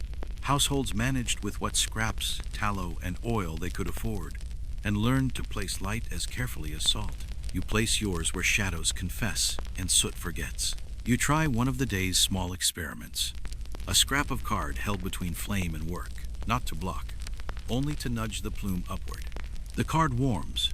Your fingers learn a careful grip, and the smoke climbs where you prefer. The card earns a smudge for its trouble, and you earn a spoon without a new constellation in its bowl. You set the card aside and teach your other hand to rest on the plank while the cloth moves.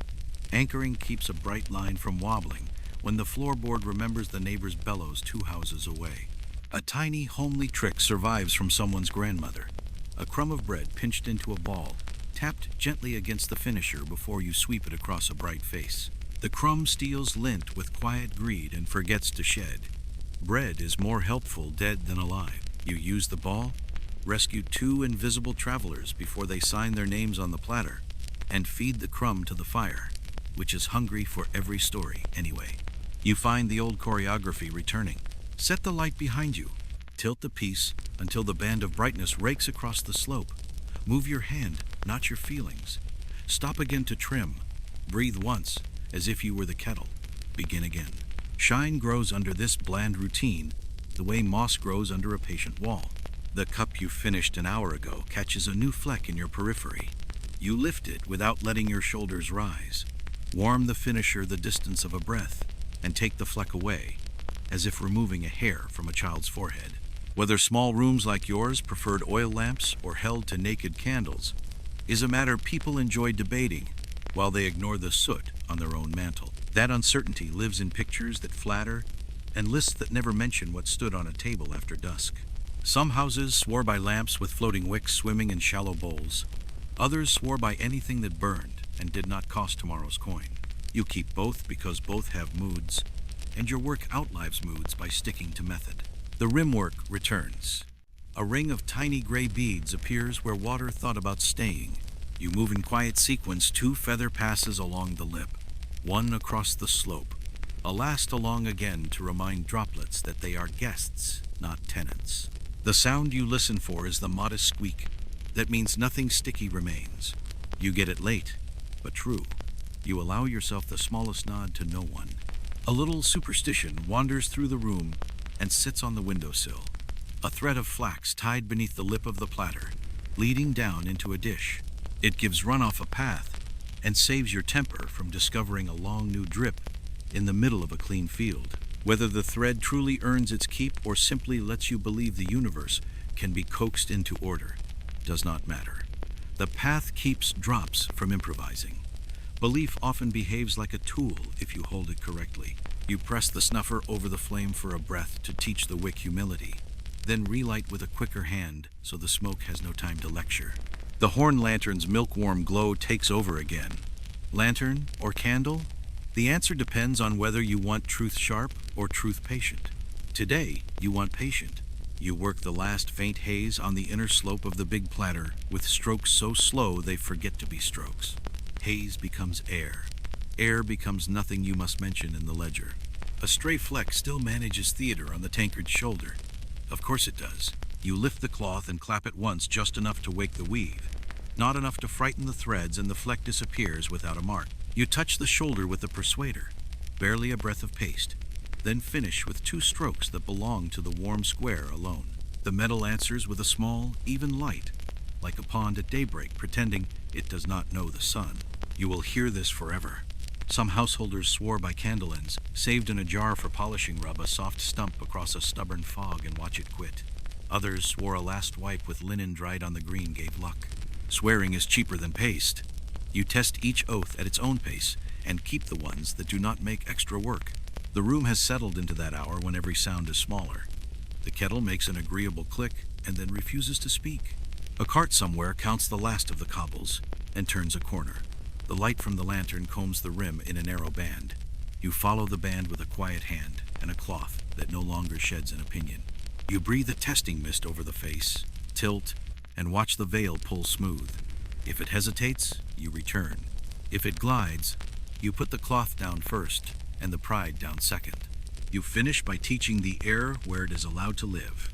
The candle goes to the hearth and is snuffed in ash so it does not throw one final tantrum.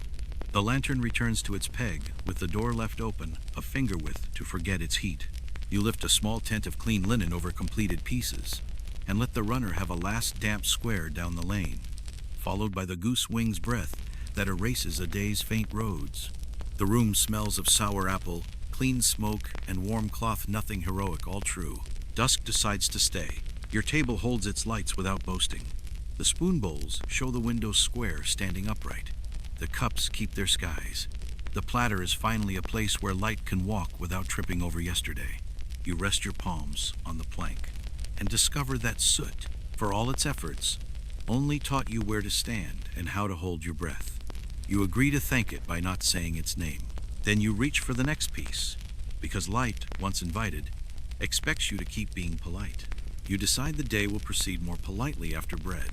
You cut a heel from the round, the crust talking in small crackles, and you sit on the bench without ceremony. The room keeps working while you chew. The hearth gives its patient breath. The window sharpens a pale square on the plank.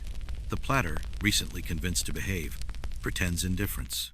Crumbs fall according to their own laws, which is to say, they ignore yours. One hops, rolls, and parks itself on the inner slope of the big dish, as if chosen for office. You look at it, it looks back. You both understand what happens next. You brush lightly. The crumb smears, thrilled to become a legend. Bread, when asked to leave, would rather become paste. You fetch the goose wing and usher the family of specks off the field, then return with the persuader cloth and a breath of rinse to erase the faint ghost their ambition left behind. From now on, you take smaller bites, elbow tucked in, the way a scribe eats when ink is near. You keep the loaf on a board at the far end of the table, because distance, in matters of crumbs, is a virtue disguised as furniture. The heel tastes the way ordinary bread should rye, leaning into wheat, sour singing very quietly. Bakers along these lanes measure dough to the guild's hour and weight. Loaves are policed by coin and season, so people can eat without arguing math. You picture the scales, the stamped brass cups, the posted prices that move with harvest and river, and you give the unseen clerk a nod for keeping your lunch predictable. Predictability is a kind of mercy that rarely gets thanked. Flies arrive to audition for mischief. You have your methods. A sprig of rue hangs by the window latch, green and sharp as advice. Sometimes the smell makes ambition reconsider. A cut onion rubbed across the sill can persuade visitors to try some other house where the air is less opinionated. On certain afternoons, a bunch of tansy laid on the stool pretends to be a guard. None of it is foolproof. All of it is better than declaring war. You prefer small treaties with creatures who cannot read. A cup-lip glints where your own fingers, greased with good sense and cheese, have left a sigh. You warm the finisher.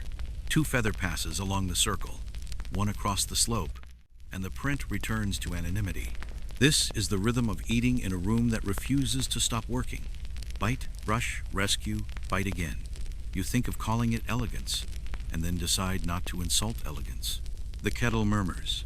You pour a little warmth into the rinse, and watch cloudy threads loosen from the cloth at once. Warm water has the good habit of making surrender look graceful. Soap sits like a tired priest in its dish. You pass the persuader over it twice, rub cloth to cloth under the warm, and yesterday's gray runs away in ribbons you do not mind seeing go. You wring without anger. Cloths remember being mistreated and take revenge the next time they meet a rim. Who eats from linen at midday, every household? Or only those freed from dirtier trades, is the sort of question neighbors hold as firmly as faith. Some insist a plain board is honest and easier to forgive. Others spread a square, even for ordinary soup. Paintings flatter whichever side paid for them. You lay a small cloth under your slice today, because an extra line of washing is cheaper than chasing crumbs that want to marry shine. You return to the spoons and find one bowl has accepted a flake of crust as if it were a visiting planet. You clap the finisher once to wake the weave, touch down in 2 strokes that do not give the fleck time to compose a circle, and the surface forgets what it was about to confess. The runner gets a light, damp lane wiped through the middle. The goose wing makes its single quiet flourish, and the stage is clear again for patience. Your wrists thank you for lunch by remembering their job. You roll them gently, palm down, then palm up, until the little opposing aches decide to be energy. A brick, warm beneath the bench, radiates its small assistance. You lean your forearms on the plank the way a sailor leans on the rail, as if the body already knows the wind it is about to meet. All polishing is weather management. Today the climate is crumbs, flies, and the faint oil of cheese that loves to sign its name on silver. You let yourself be slightly sarcastic in the head. You imagine a sermon composed by crumbs. We were present at many noble meals. We refused to be brushed from history. You imagine a reply offered by cloth. History need not be visible to be true. You laugh without a sound, which is the respectable way to laugh near paste, and find your circles again on a spoon that has tried to look bored since sunrise. For a moment, the street insists on entering the room, a fruiterer calling in his sing-song, wheels complaining about a rut, a child explaining a grievance to a door. You keep your pace. The room keeps its temperature. You decide the last of the bread can wait, fold the loaf in a strip of linen, and tuck it in a corner where its influence will be more philosophical than practical. Philosophical bread is some other person's problem. Now a beaker interior asks for a check. You breathe a soft mist over the lip to reveal any crescent of grease the meal invented. a faint smile appears. The persuader takes it away without speeches. Inside, the ring at the floor has not returned warm rinse earlier earned its keep. You roll a little toe cloud once around, lift it gray and satisfied, and give it to the hearth, which eats stories for a living. Whether households like yours paused at noon for a sit-down service with knives and spoons set on a cloth, or snatched bread standing before the next task records write one thing, neighbors remember another, and both are partly right. Markets move, workshops call. The river tells time by barges, not bells. Today your bench is generous. You sit to eat, and you sit to work, and your back, which has opinions but no vote, endures the compromise. You finish your small beer, the sensible drink that keeps peace with water, and rinse the cup as soon as you swallow. Because haste now is thrift later. A single bead set on the rim stands, and then slides obediently under the finisher's light kiss. No ring will be waiting to scold you at dusk. You write that success down in your head's ledger as a credit toward the late hours when the neighbors' bellows will decide to have their say. Before you return entirely to metal, you practice the ritual that keeps the afternoon from undoing the morning.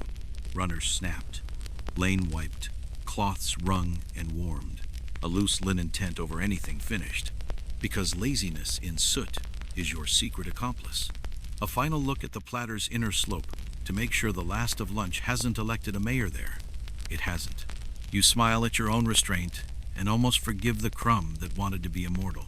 Then the next spoon is in your hand, as if there had never been bread at all, only a change in tempo between circles.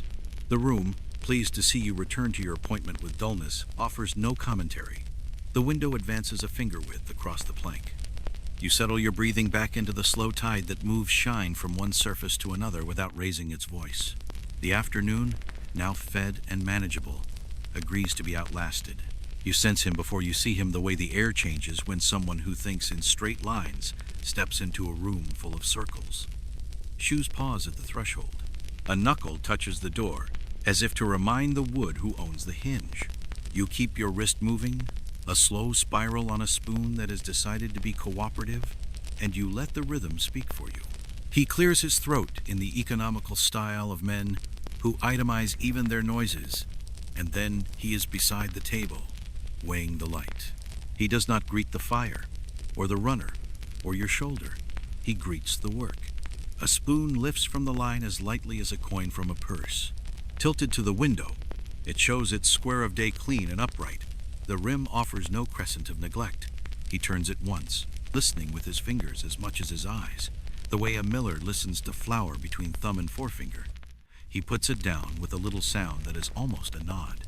You keep breathing as if this were ordinary, because in these lanes it is. He reaches for the big platter next, the moon that has been watching all afternoon. Upright, it becomes a shallow mirror of the window and the lime-wash wall. His eye hunts the center where so many hands draw accidental stars. He finds no star, only a road of light that travels without changing its mind. The rim shows a narrow glow, not a trumpet. He tests the lip with one fingernail and does not find a trough of sleepy paste. Again, that little sound, half nod, half receipt, paid into the space between you. In this city, craft and trade live inside fences drawn by rules. Guilds make those fences. They also mend them. Masters are the chosen gardeners. They keep apprentices the number of years the rulebook says, stamp marks where the rulebook says, weigh fineness on the touchstone until the streak on black stone tells a truth even a miser honors. The certainty of that sits beside you like a sensible friend. You are not at a bench in the guild hall, but the habits flow downhill. If a mark promises, the surface should not contradict it. A fork waits under his hand. He sights along the tines like a bowyer judging a shaft. Straight, nearly. One tine leans a thought toward its neighbor, which any fork with a memory will do. You cradle the piece and warm the finisher with a heartbeat of hearth. Then draw 2 soft passes from root to tip, while your other hand kindly leans the offender toward the line. The tine remembers its younger self by half a whisper. He approves with the silence of someone who keeps approval as small change. He places his listening glove on the table, a soft, fingerless thing with the thumb torn and never mended. Everyone knows the glove. No one has ever seen him wear another. He claims the tear keeps him from forgetting there is always something slightly wrong.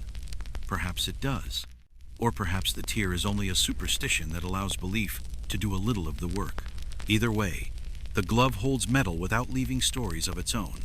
And that is the kind of help you do not argue with. You show him a hallmark you coaxed from Sulk to Legibility Town device here. Maker's sign there. Letters with shadows still attached to prove you did not polish their meaning away. He leans to the window and lets the raked light tell him what it thinks. Your tapping left the floors fair and the letters proud without bragging. He sees, and he sees that you know he sees. And the room moves on, the way rooms do when everyone agrees to stay indoors. He lifts a cup and listens for wobble. The foot sits true. The dried pea under the cloth, your little wedge for inspection moments, does not show itself. He taps the rim with the nail you always imagine is a tiny bell hammer. The sound comes back with no dullness, no hairline sadness. You breathe out a ribbon of air and let it vanish before anyone can name it relief. He does not praise. Men in lists do not praise. He looks for the one cloud the sky forgot to mention, and clouds, eager to please, usually arrive. Today they are shy. You show him the rinse, clear as a good answer, and the cloths in their order, quarter, persuader, complement, edges hidden so no corner writes what it should not. He inspects the runner with 2 fingers, and finds no sand masquerading as virtue. The goose wing sways, remembering its own small contribution to order. He asks his only question in the tone people use at markets when the price is a formality. Have you handled church plate this week? You tell the truth. A basket came with a chalice that smelled of wax and wine, and a paten that hoarded dusk at the border. Both left brighter than they arrived. He nods as if the town ledger somewhere has just placed a check beside your street's name. Whether rooms like yours regularly received parish vessels, or whether those pieces only visited guild benches, is a matter that lives in the margins of records and in the memories of vergers who have already taught their keys to a younger man. Some say household hands were summoned when feast days crowded the calendar. Others say rules were observed even when the calendar shouted. The paper tells both stories depending on who kept it dry that winter. You work as if either could be true. He sees the horn lantern on its peg, and the candle with the trimmed wick, the tin backplate that doubles light without doubling soot. He says nothing, which is praise in a dialect you have learned to read.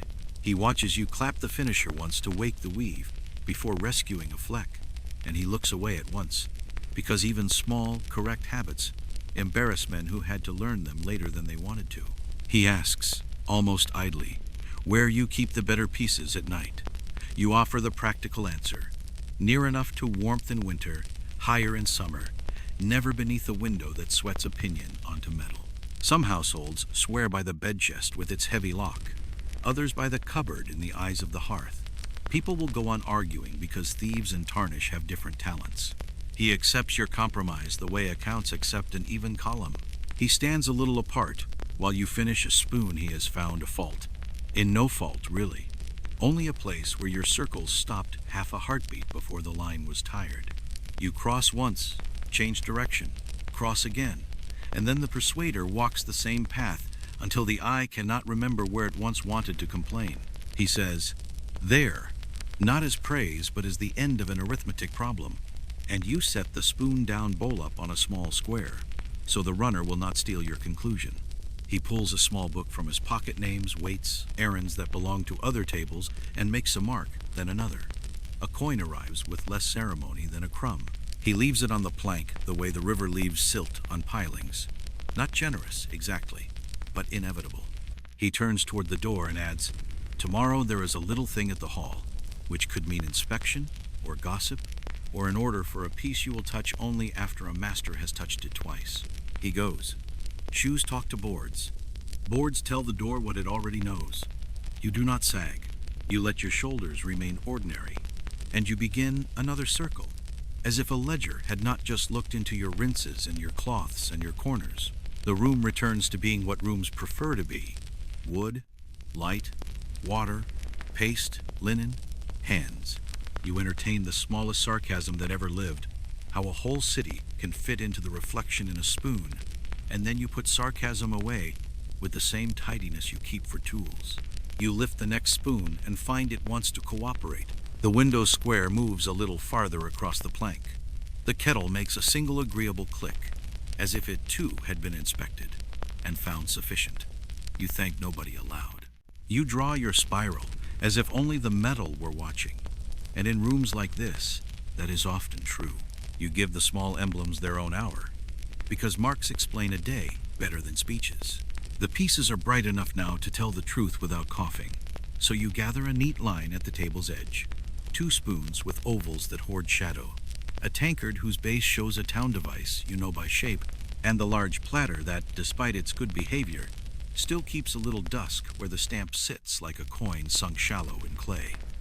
You tilt each toward the window until the band of light rakes across letters and beasts, and the tiny theaters begin their matinee.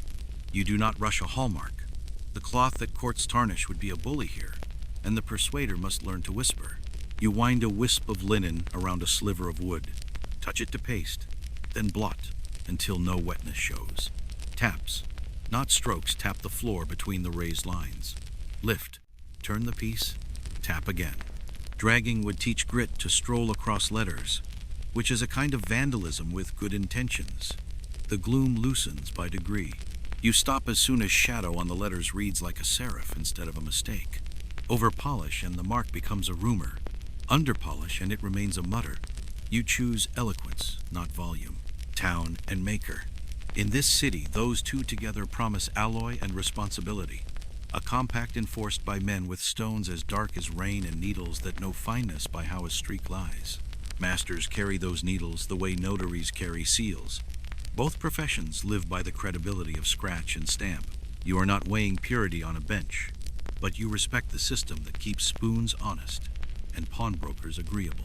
In the lanes near the river, a clear mark is worth more than a boast, and you have turned boasts back at their owners by pointing to marks that never lived where stories claimed.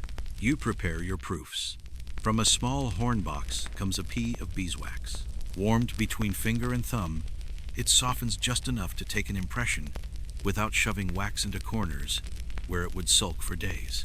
You press the pea gently over the tankard stamp, lift, and a neat negative looks up. Town, maker, the shallow ring around them where the dye kissed metal. The wax sits for a breath on the sill to stockin, then gets pinned to a parchment scrap with today's date and 2 words of description that mean everything to you and nothing to anyone else. These scraps live on a string in your ledger, a file of little moons that remember which piece once said what. A spoon's oval receives the same ritual. Sometimes you blacken the floor first, the smallest soot from a wick tapped into the recess and wiped from the surface so the letters print in wax like inked type. The soot trick satisfies the sort of client who likes to read without tipping his head. It also satisfies you because it keeps you from improving letters into fiction. You would rather live with an honest smudge than a bright lie. You make notes the way water finds the lowest place. Inevitable, quiet, without applause. A page records, platter, large, device sharp, makers not legible, floor dim by choice. Another line, tankard, oval shallow but true, strain lines near rim, do not chase. A third, spoon, 4th of thin neck set, town clear, maker softened at tail, avoid zeal. The pen scratches without drama. Ink smells like iron and vinegar, a cousin to your paste in temperament and thrift. A small superstition travels with the ledger, a narrow strip of undyed linen used only for wiping the nib and never for metal. You keep it folded inside the book as if words and cloth could agree to keep each other clean. Once, on a wet day, you forgot and used a corner to lift a bead from a cup lip. The book punished you with lint at the next sentence. You learned that objects, like people, prefer to keep their jobs. You run a fingertip around a stamp and feel how shallow many are. Dyes wear, hands misstrike, soft silver swallows detail as if hungry for anonymity. Whether this town used regular date letters in your century, or only later under stricter regimes, people still argue. And the pieces that could settle it have a habit of being melted when fortunes turn. Some surviving cups flirt with letters that look like months. Others boast only a town sign and a maker's puzzle. You do not bother the pieces for answers they cannot give. You polish the marks that remain and let scholars take the long walk. A quirky help lives in a drawer, a short goose quill with its tip crushed flat, dipped in soot, blotted on the back of your hand. It presses pigment into the recesses that even your linen wisp cannot convince. If a stamp insists on being shy, after you have done what tact allows, the quill writes darkness where depth lives and leaves the high lines alone. Then the finisher, warmed, kisses once across the surface and removes every trace of trickery except inside the letter itself. It is a tidiness that reads as clarity rather than costume. Now the platter. Its mark sits nearer the rim than wisdom would place it, where people's fingers have told its secrets for years. You cradle the dish upright and set the oval in a small crescent of window. The floor improves under taps and a deliberate rest. A tiny pit in the left field refuses to come along. You do not chase it. You breathe on the stamp instead, lay the veil, and read the mist. The letters come forward. The pit will remain a freckle, which is how you prefer characters to announce themselves quietly and without asking for a cure. Your ledger keeps a second string. Waxes for owners who like to remember. They come to the table days later, hold a scrap up to the light, and say, "Yes, that one," with a fondness they do not show their children. Pawnshops, too, know the string. A careful broker ties a customer's wax to his note and sleeps better. In a city where ships turn ledgers into weather, a bit of bees and a mark pressed at the right moment can save an argument from growing teeth. You pause to let your eyes forget what they think they saw. Look away at the hearth's dull glow, at the runner's clean lane, at the goose wing that has stopped swaying like a metronome gone to sleep. Then look back. Sudden sight will find the flaw. Patient sight will walk past it. You invite sudden sight to the table and catch one barely. Their crescent of gray in the tankard's oval. 2 taps, no stroke, and it leaves like a guest who remembered a better appointment. Across the room lives another uncertainty. Where to keep plate while it waits for evening. Some swear by bed chests, the sleep-warm heavy kind with iron hasps. Others trust cupboards beside the hearth where eyes can mine silver, and silver can mine smoke. Damp and thieves argue with equal eloquence. You thread your line between them, high shelf away from the window's sweat in winter, cooler corner in summer. Nowhere a gutter's tantrum can sneak in and write none of this in the ledger because the ledger is for marks, not anxieties.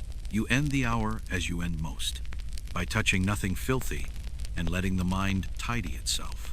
Wax peas, now firm, slip into their little paper jackets. The string goes over the peg. The ledger closes with a thumb at the page corner, so tomorrow's hand will find today's thought. The linen wisp unwinds from the sliver, both dry on the sill, where light can scold them into honesty. The spoons return to their lane, bowls up, stamped ovals facing where a window may find them, but a careless elbow may not. You breathe once across the tankard's base, and see mist pull evenly across the letters you rescued. The mark is no clearer than it was when it left the die years ago, but it is as clear as it can be now, which is the whole of your job. You wipe the runner's lane with a damp square. Then the goose wing erases the day's last small footprints. The pieces sit there, speaking their names quietly in the language of beasts, knots, and letters. You do not translate. You reach instead for the next modest task, and the room agrees to keep its voice low while you do it. A knock arrives that smells like wax and old wine. You wipe your hands on the clean edge of the runner and open the door to a basket wrapped in linen so careful it might be a sleeping child. The verger stands in the rain's afterbreath, keys chiming a little sermon at his belt. He sets the basket on the table, as if placing an egg on a slate, nods at the hearth the way clergy nod at weather, and invites you to unwrap what everyone already knows is not ordinary. You turn the cloth back in slow quarters. Chalice, paten, 2 slender spoons with necks long as gossip. The metal carries a faint shadow of incense, a whisper of wine, and the tired sweetness of bees. The gilded bowl of the chalice holds its dusk like an old promise. The paten wears a border that invites paste to live there rent-free. You do not breathe too loudly. You do not say you have hands that know both festival and Tuesday. The verger folds his arms and becomes a doorpost that watches.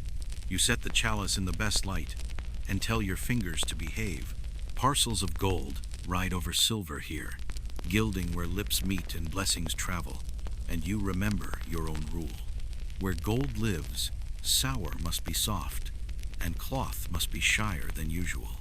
No circles near edges that were made to shine without your help. You warm the persuader and hide the paste deep, then smooth the outer cup in long, obedient strokes that cross without drawing patterns. The gray that leaves your cloth is more story than tarnish. Smoke, a winter's worth of breath, a feast day's impatience. You angle the foot toward the window. Between the petals of a chaste knop, a thin dusk sits the way dust sits in the corner of a pew. Tap, not stroke linen wrapped around a sliver of wood. Breath held, wrist steady. The gloom answers you with decorum, and you stop the instant the hollows return their light while the hills keep their shadows. The gilded bowl goes last, and hardly at all. Only a breath-warm cloth, a whispering past that teaches water to leave. Gold is a proud cousin. It dislikes being managed by people who think chalk is clever. The patent has a field that wants to be a mirror and a narrow lip that prefers to collect news from passing sleeves. You give the field wide. Bias-crossed passes until the band of window travels without stuttering. For the lip, you fold a thin ribbon of linen and hide every edge. Small overlapping commas along the line. Inward strokes where lip meets face. And a single lazy tour with the finisher warmed just enough to persuade droplets to believe in gravity. Then you breathe a veil and watch it pull evenly. If the veil hesitates anywhere, you return with patience and the smallest possible correction.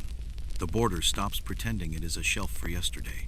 The verger clears his throat and sets a little twist of paper by your elbow as if offering doctrine. Salt, coarse, and pious.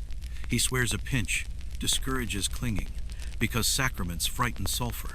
You do not argue with a man whose keys can starve a candlestick of light. You touch a few grains to the rinse as ceremony, and the ceremony behaves like chemistry for once, or chemistry behaves like ceremony. Either way, someone leaves the bowl quietly who would otherwise have composed a ring. He watches you avoid the inscription, a line of letters that walk the border. You do not polish letters into forgetfulness. You invite their floors to be a shade more candid. Taps again. The sound of method thinking. The letters step forward without shouting. Their little valleys remain valleys. You set the patent upright and sight across it the way a glazier sights a pane. The window's band walks straight. The verger nods the nod of accounts that balance. Structures beyond your door. Keep this circuit upright churchwardens' lists that count chalices by weight. Cupboards that answer to seals. Guild habits that insist on proof before a stamp is allowed to live on a base. Inventories sleep in chests like winter seeds.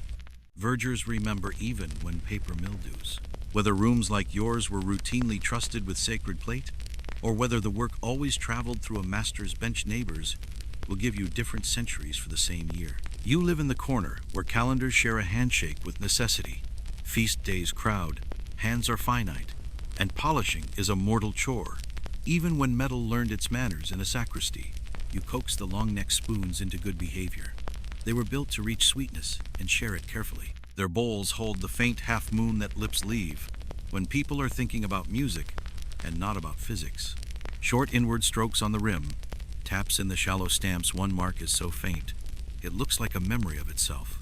You refuse to improve it into fiction. You breathe mist, read the truth, and leave the truth well enough to tell its tale. The verger pretends not to admire this restraint, the way men pretend not to admire a child who has stopped shouting. He leans closer when you lift a pea of warm beeswax and take an impression of the chalice base town maker, a tidy oval like a coin. The wax goes to a parchment scrap with a date and 2 words only you would understand. Church minds enjoy proof. Your ledger enjoys order. Pawnbrokers, if the world turns cruel, enjoy both. The verger's keys make a please sound that might be accident or might be approval. You change the rinse before it learns to be eloquent. The cleaned water rings the basin like a small bell. The patent's field returns the ring with a square of window and a square of you refusing to look satisfied. You lay a linen tent over each piece while you reach for the next, because soot is lazy when given even one obstacle. The cloth warms by the hearth. The finisher makes one last quiet tour of each lip. The squeak that answers is modest and fine, like good shoes on a clean floor. He tells a story while you fold the last corners of the wrapping about a holy day when the vessel was forgotten in a side chapel and found by morning with a fingerprint dried into the rim. He swears it took 3 men, and a prayer to lift it. You believe the prayer, and not the men. You stroke the idea of a print from the chalice lip you are handling. 2 feather passes, and one that is mostly courtesy, and you hand back a bowl that remembers only light. The bundle ties with waxed twine that knows how to keep knots from making theology. You cross, pull, press, and set the seal down like a final period. The basket sits again, not lighter, but less burdened by yesterday. He places a coin on the plank without theater. The sound it makes is the size of a fruit seed, and worth more to your cloth than it would admit to him. He asks at the door whether you used last water. You say yes, because you did. Clear, warm, kept away from the day's quarrels, soft enough to leave behind no ghosts. He approves without committing the sin of saying so. The keys turn. The basket goes down the lane. The smell of wax and wine folds itself into the street's weather. You stand with your palms on the table and let the quiet come back. Church plate and household plate share the same stubbornness and the same relief when properly handled. Gold demands fewer words than silver and more listening. Inscription, when given its shadows, reads like a hymn even to people who do not sing. You breathe once across the place where the chalice sat and watch the mist clear evenly, then sweep the lane with a damp square and one soft flourish of the goose wing. The room returns to its smaller work. The next spoon waits in its lane pretending to be ordinary, and you agree to pretend with it. You hear him before you see him, the shuffle of a man carrying a story that smells like he has walked through half the world. The door admits pepper first, then clove, then a ghost of smoke that learned to be polite in a warehouse. He bows as little as a man who rents a stall by the river must bow, sets down a wrapped platter that thinks very well of itself, and begins explaining its troubles. While you unwind the linen as if opening a patient letter, the metal below is freckled with the map of a market, thumbprints drawn in spice, arcs where paper cones shed their secrets, a faint murk that tastes of lamp oil and ships. You lift the platter at its rim and let the window's band of light graze the face. Rain and freight have had their say. The middle keeps a soft bloom. The slope keeps a track where a careless hand wiped briskly and taught a pattern. The lip keeps a necklace of tired beads where damp lingered. He talks while you read about a sack of ginger that split, about pepper dust that sneaks under nails and into accounts, about a parcel of saffron that stained an apprentice's sleeve and nearly a ledger. He insists the dish only sat beneath the stall for an hour. Hours in markets breed faster than mice. You dip the persuader into a mild sour and warm the cloth by the hearth for a heartbeat. For spice stains you begin with courtesy, no scouring, only long, slow strokes that cross at shy angles, so no direction announces itself. Gray appears at once, but not the honest gray of simple tarnish. This gray breathes a kitchen's breath, pepper and tallow, and the ghost of an evening lamp. You fold to a clean face before the cloth grows, proud of how much dirt it can carry. The rinse turns cloudy with the look of tea left talking in a pot. You change it before it learns to lecture you about patience. He mentions where he trades, near the river cranes where barrels kiss stone and swear they will not roll, along the rows where grocers and apothecaries study each other's measures, under stalls whose awnings remember last year's colors and last night's rain. Antwerp has become a table laid with far-off things: pepper, ginger, galangal, sugar that thinks it should be praised, frankincense that takes over a room even while asleep, and you can smell the summery on his clothes. Ships and carts make arguments the city pretends are conversations. Plate listens and takes notes you cannot ignore. That is the ordinary fact of living where river meets sea and ledgers dream of new columns. A small trick lives in your drawer for smells that refuse to be neighbors. You dissolve a pinch of alum in the warm rinse and swirl until the water remembers its manners. Then the cloth, cleaned and pressed of excess, passes once over the worst of the spice ghosts. Alum stiffens water just enough to carry stories out of seams without leaving its own tail behind. You do not announce the trick aloud. Merchants love recipes almost as much as profit, and mostly for the same reason. Both let them believe they control the future. You set the disc upright and face the slope where the freckling is worst. Here you change to little arcs, rim toward face toward rim, so that spice dust caught in the shallow grain lifts up and out, rather than smearing into new art. The hush of the cloth tells you more than the color. A low, even whisper means you are coaxing, not arguing. At the lip, where beads of damp tried to become permanent, you run the warm finisher with 2 feather passes along the circle, one across the slope, then one along again. The beads lose their ambition and agree to be water after all. He wants to talk about pepper. Everyone wants to talk about pepper. He tells you what you already know. That pepper pays for wages that wool can no longer guarantee. That barrels land in Bruges, and now more and more in your river's mouth. That caravans have their days, but ships do not sleep when rivers are kind. He says a man can smell profit from 2 streets away, and still miss it when a shower moves in from the sea. He tells you a sack spilled on his stall, because a boy thought he was stronger than rope. You decide not to lecture rope. You turn the platter quarter by quarter, working the middle with wide arcs that cross at modest angles. Where a swirl shows a remembered wipe from a rushed afternoon, you cut across it twice. Rest while the mixture thinks, return from a new wind, and let the ghost fall from speech into weather. You balance a single drop of warm water at the center.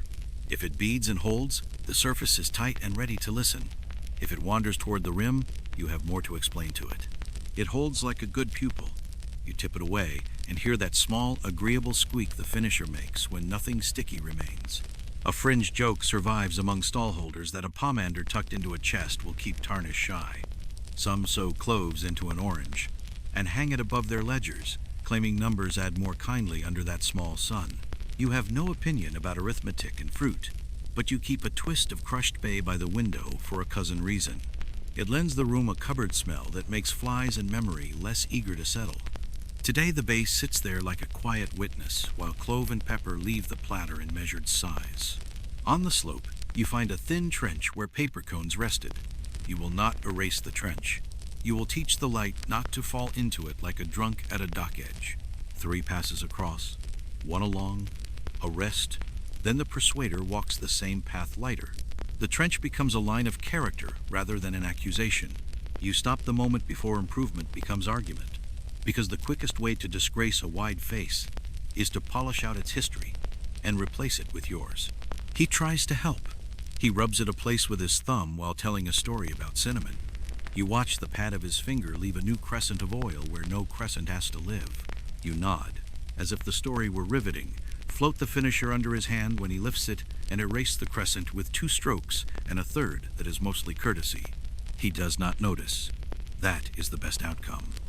Whether the pepper sellers of your century set open braziers that smoked their goods and their neighbors, or kept covered lamps that spared both records, do not agree. Fines scold about smoke. Pictures flatter neatness. Memories perform for the coin. Payer, your nose votes that smoke had its say. The freckles you chase behave like soot, mixed with spice and old damp. There is nothing mysterious about it. Sulfur and fat marry wherever the music is slow, and market air makes a decent band. You change the rinse before it becomes a sermon. Clear water returns the sound you like, a shy ring like a finger tapping a glass from another room. The cloths, washed and wrung with patience, forget yesterday and behave like new friends. You pull the small leather strap from under the table, loop it over your left wrist, and borrow its help for the last long arcs. Straps carry weight so wrists can carry grace. The platter, unsure of its pride, begins to look like it belongs to a household rather than a stall. At the end, you breathe a veil across the face and tilt. Mist pulls smooth. The window's band travels without a stutter. The lip glows like linen at noon, not like trumpet brass. You set the disc down and walk the warm finisher once more around the ring, where hands will lift it at the next feast. The merchant reaches for a corner of his cloth to admire himself and stops in time.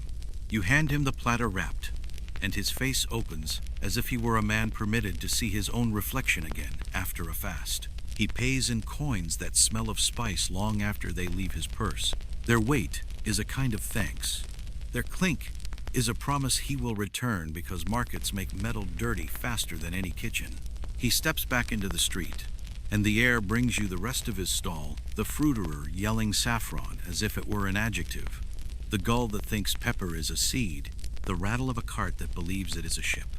You pour the old water down the yard channel and watch a ribbon of gray go where gray belongs. You lay your palms on the table and taste clove in the back of your throat. You pick up the persuader and find it still knows your hand. The room is suddenly more ordinary linen drying by the hearth, a small stack of moons waiting their turn, the kettle making its quiet speech. Spice has had its visit. Silver has learned to stop smelling like adventure and begin smelling like service again. You agree to the change because tomorrow's smells will travel through your door by other routes, river, forge, rain. You will teach them too how to leave without a scene. Rain comes in from the river, like a polite auditor, soft steps, thorough questions, no hurry at all. Damp enters your room the way an uninvited cousin enters a story, first in the runner, then in the cloths, finally in the metal itself, which begins to bloom with a faint, familiar dusk. You lift a spoon and feel the change at once. Where morning offered hush, the cloth now whispers a little complaint, as if the air had thickened with old gossip. You adjust the world by small degrees. The horn lantern moves nearer the hearth, its milk-warm light kind to edges. A shallow tray of charcoal cold, only thirsty, sits beneath the bench to drink what the air cannot be trusted to hold. You warm the rinse, so droplets leave as a company rather than as individualists. The persuader learns shorter arcs. Long strokes smear when the air is telling jokes. Rain barrels up and down the lane collect a clean, soft water that cloths love.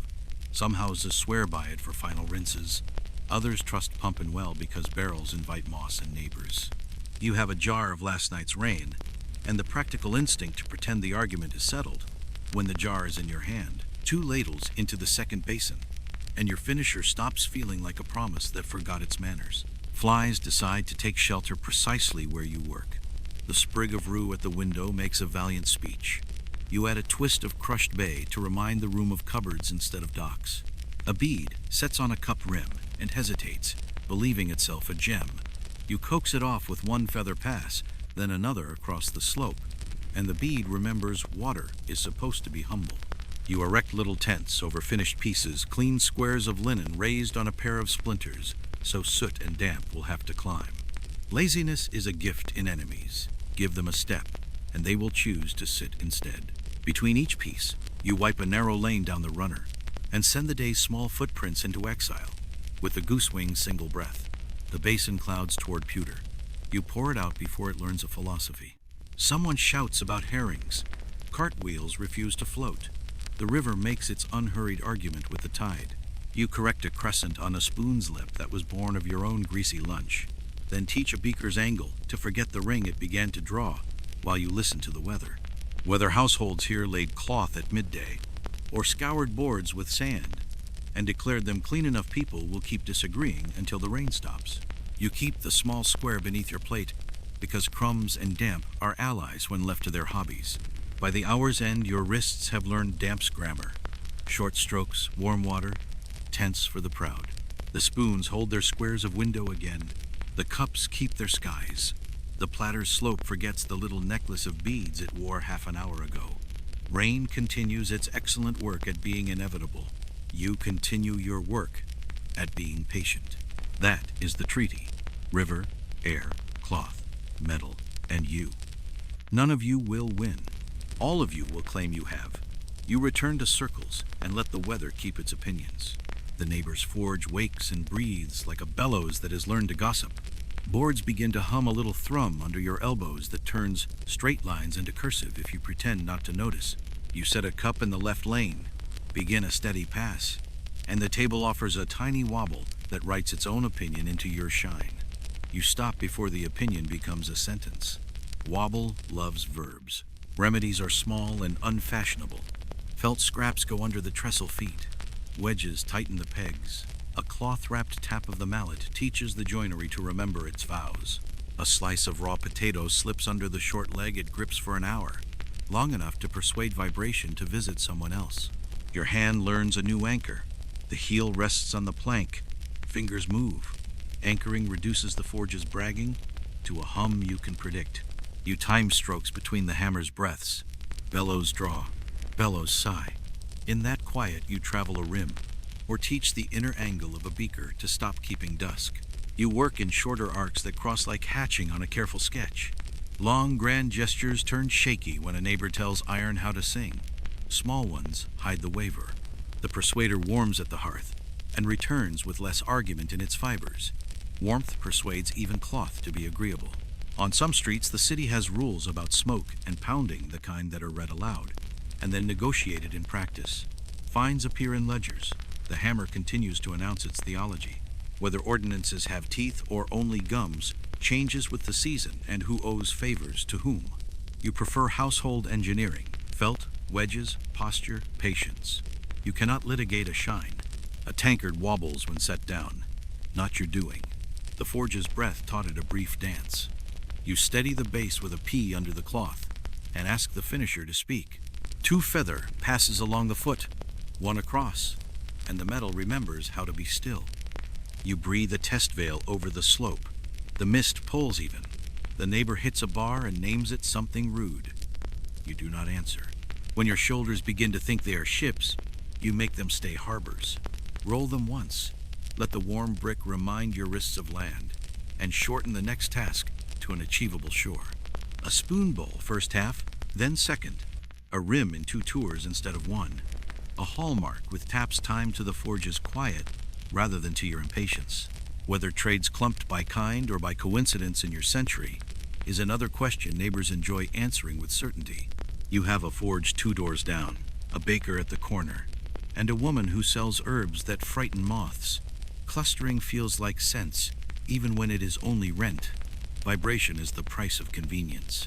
So is bread within shouting distance. By late afternoon, the bellows finds its Sabbath.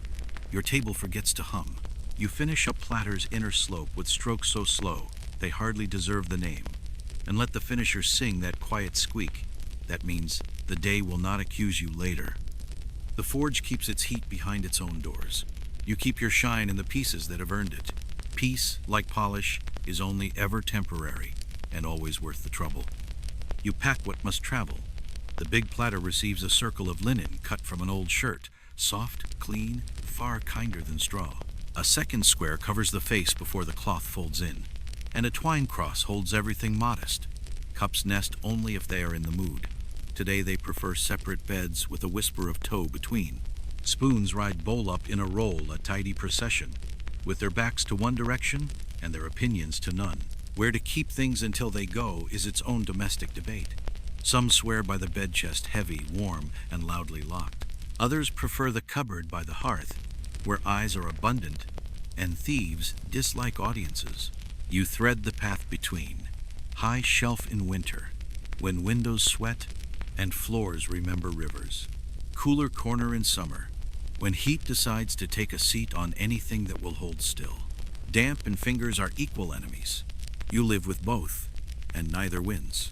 You line the chest with a strip of linen sprinkled with dried rosemary, not for miracle, only for the idea of clean garden air in a city that smells like ships and tallow.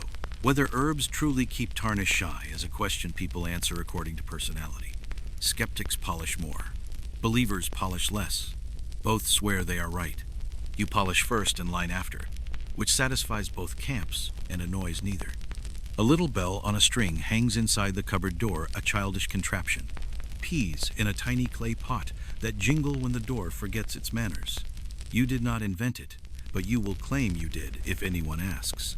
Bells deter cousins nearly as well as thieves, and cousins are more frequent. You make notes in the ledger for each bundle. Whose what, the manner of shine, requested moon or mirror, and the small oddities each piece confessed this time. Tankard, freckle left of stamp, now a virtue.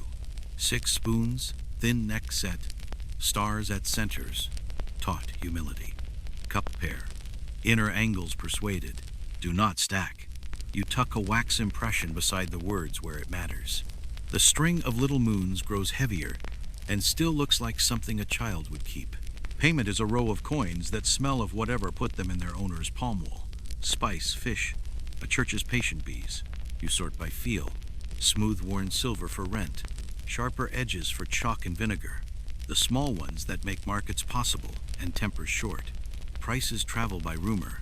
Some mornings a neighbor underbids with zeal and discovers zeal does not buy soap. Other mornings, a feast day, pours work down your lane as if the city had decided to be generous for once. Where larger pieces will ride, you set a pad in the hand-cart planks that have learned to be kind because you demanded it of them. You tie a loop for your wrist, that makes weight an argument you can win. On uneven stones, even modest silver dreams of becoming music. You prefer it to arrive quiet. Before you close the cupboard, you breathe a veil over a spoon and watch the mist pull smooth. No new fingerprints, no gray beads at a lip, no lint remembering yesterday's shirt. The room approves with silence. Outside, shoes practice honesty on wet stones. Inside, twine crosses lie straight, bundles sit like patient parcels of sleep. And your hands rest on the table long enough to agree they belong to you again. Some say better houses wrap plate in wool. Some say wool sweats trouble. Some insist bed. Warmth keeps tarnish shy. Others promise bed. Breath encourages it. You will die with the uncertainty unresolved and be content, because plate has always preferred to be argued over by people who will later hire someone like you to prove them both right.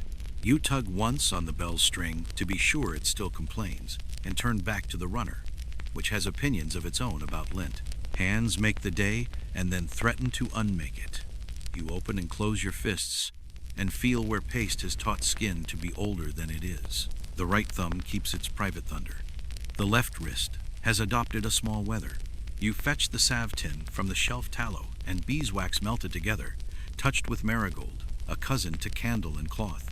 It smells like a kitchen trying to be a garden. A bead warmed between fingers goes first to the knuckles, then to the web where cloth bites in long hours. You do not drown your hands. Grease loves metal too much to be trusted near bowls. The brick under the bench gives back the hearth's heat, and you roll your joints over it like seeds you plan to plant later. Skin remembers kindness longer than you do. Splinters have their own liturgy. The runner gives them. The chair offers them. The splinter wrapped with linen returns the favor if you forget your own rules. A thread and a needle make a loop that invites a tiny thorn to change its address. A pinch of onion water softens a stubborn guest. You talk to your own fingertips the way a farrier talks to a nervous horse. You do not apologize for the absurdity. Absurdity obeys fewer orders than reason, but it listens to tone. Neighbors swear by nonsense and by remedies that look like nonsense. One rubs nettle leaves along aching fingers until sting becomes warmth, and warmth becomes relief. Another binds eel skin around a wrist, promising it teaches pain to slip away. Whether either works or the story does, the labor is a question no cloth can answer. You borrow what helps and return what does not, with thanks. Nails are short by necessity. Anything longer writes itself into a rim, and then into your regrets. A square of pumice borrowed from the washerwoman brings them level. A tiny brush with vinegar and ash keeps them honest. You push the moons back gently where they have tried to climb over the line. Nails are like people left untrimmed. They make work for someone else. A wisp of tow keeps a life outside of paste. After the day, rubbed with soap, it persuades grain from cracks and memories from the places skin holds onto water. The smell of ash and rosemary rises, and your hands become the kind of clean that does not squeak, only agrees. You dry with linen that has never met chalk, because chalk is a friend that talks too much in the wrong rooms. How long a pair of hands like yours last scholars make numbers that do not include afternoons when weather and debt made extra hours sensible. Apprenticeship documents count years. Bones count circles. Some say 15 winters, and a careful temper will keep wrists game. Others say 10 hard years teach the lesson and pass the work to younger joints. You count by spoons and decide arithmetic need not enter the room. You keep one habit that costs nothing. Before the last task, you place your palms flat on the plank and let your fingers learn stillness again. Cloths rest in their order. Paste closes its brief eye. The kettle hushes like a friend who knows when to be furniture. Then you begin the next small thing without asking your hands for a speech. They have already given enough. Numbers arrive like tidy weather. You open the ledger and let ink do what cloth cannot. Names, pieces, small remarks, the coin that changed hands, and the coin that will written in a hand that has learned to be patient even when heads are not. The page smells of iron and sour. It behaves like proof even when memory would prefer a prettier story. You reckon in little steps. 6 spoons become a line. 2 cups become a line. A platter earns 2 because it tried to be a moon. A tankard with freckled shoulder gets a marginal note. Remind him not to wipe with sleeve. because prevention is cheaper than paste. You sort the coins by purpose: rent, flour, soap, chalk, thread, the secret jar that rescues winter when winter believes it has you cornered. Markets adjust as if coins were weather vanes. When a ship comes in fat with pepper, everyone smells confidence and spends it until the rain proves jokes are expensive. When wool is sulking, people polish instead of buying new, and your bench becomes a place where ledgers forgive themselves. You pretend not to notice this economy and write what is in front of you, a row of figures that behaves like a calm street. Prices are argued in doorways more than on pages. A neighbor undercuts, learns the arithmetic of bent tines and angry rims, then returns to the sensible rate with humility, dressed as new policy. Some houses pay in kind soap, a bolt of coarser linen, a sack of oats that will be porridge, and then energy. Oats do not shine. They do, however, make wrists agreeable and breath hopeful.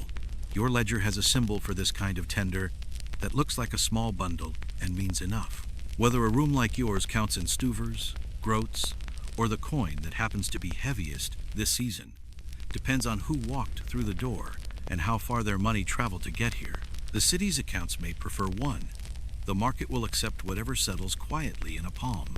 You keep a little table of equivalences pinned under the string of waxes and pretend it has not changed for a year, which is the closest you can come to stability without lying. Debt is a polite guest if you feed it small dinners. You let no one owe you for long without a knock and a cup of small beer at the threshold to make the reminder sound like company. Most pay before the beer is finished. A few need to be told about their own reflection. In a spoon, they would rather see themselves again than listen to you decline to work next time. Vanity, harnessed correctly, is a currency. You set aside a coin for the next bag of chalk, another for vinegar, another for thread and tow, and one guilty coin for a heel of better bread at week's end. A city can be endured on ordinary bread. It can be enjoyed for as long as a better crust lasts. You tuck one last piece under the ledger, a paper with today's date and tomorrow's errands, and close the book with the feeling that order has been persuaded to sit for a moment. It will get up again. It always does. The runner receives a small brush to erase any grit the ledger might have dropped in its enthusiasm for fact. The cloths turn their pale faces up, as if asking whether numbers make metal shine. They do not, but they let you know how many circles remain possible before you must start rationing patience. You look at the coins, then at your hands, and decide more work is better than more worry. The page dries. You return to the table which, like all decent furniture, refuses to care how you feel. Street talk arrives with onions and bells. A boy calls fennel, as if it were news. A woman haggles at a volume that could move ships. Someone laughs the way people laugh when rain has finally chosen someone else. You listen without inviting the world too far in. The cup in your hand keeps its own quieter gossip a ring where lips live through a song. A faint shadow at the seam that remembers winter. You polish inside the noise and discover it is good practice for feast days, when rooms fill and everything must look deliberate. Earmarks thread through the conversation. A guild banquet coming, an altar cloth completed, a wedding that will spend its money on bread and not on dancers. Pieces on your table behave like citizens. The platter becomes a public square. The spoons little houses that promise to hold light. The tankard a brag carried in two hands. Forks, still more rumor than rule, have begun to appear in gossip as much as on tables. Some swear they are for saints and Italians. Others insist they are for fruit and secrets. Paintings smile either way. Lists call them by names that might mean tines or might mean something else entirely. You do not care who is right.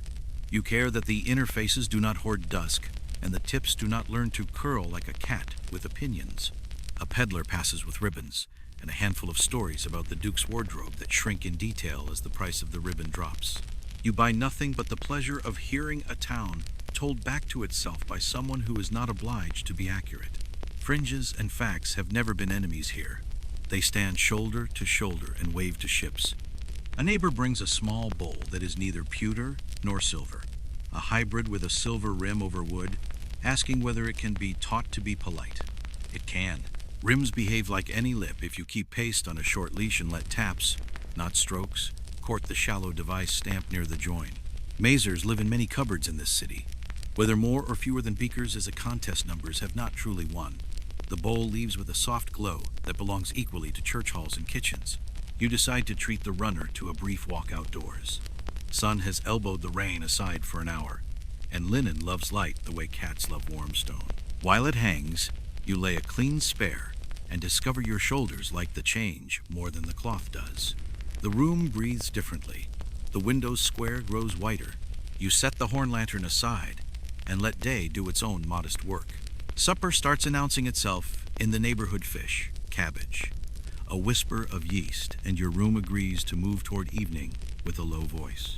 You finish the last of the spoons for the day, the ones that thought clutching shadows would make them look important, and put them under their tent where importance goes to nap. The street continues to tell the rest of the world what it already knows, and you, having practiced listening without believing, return to your favorite task, making metal forget other people's fingerprints.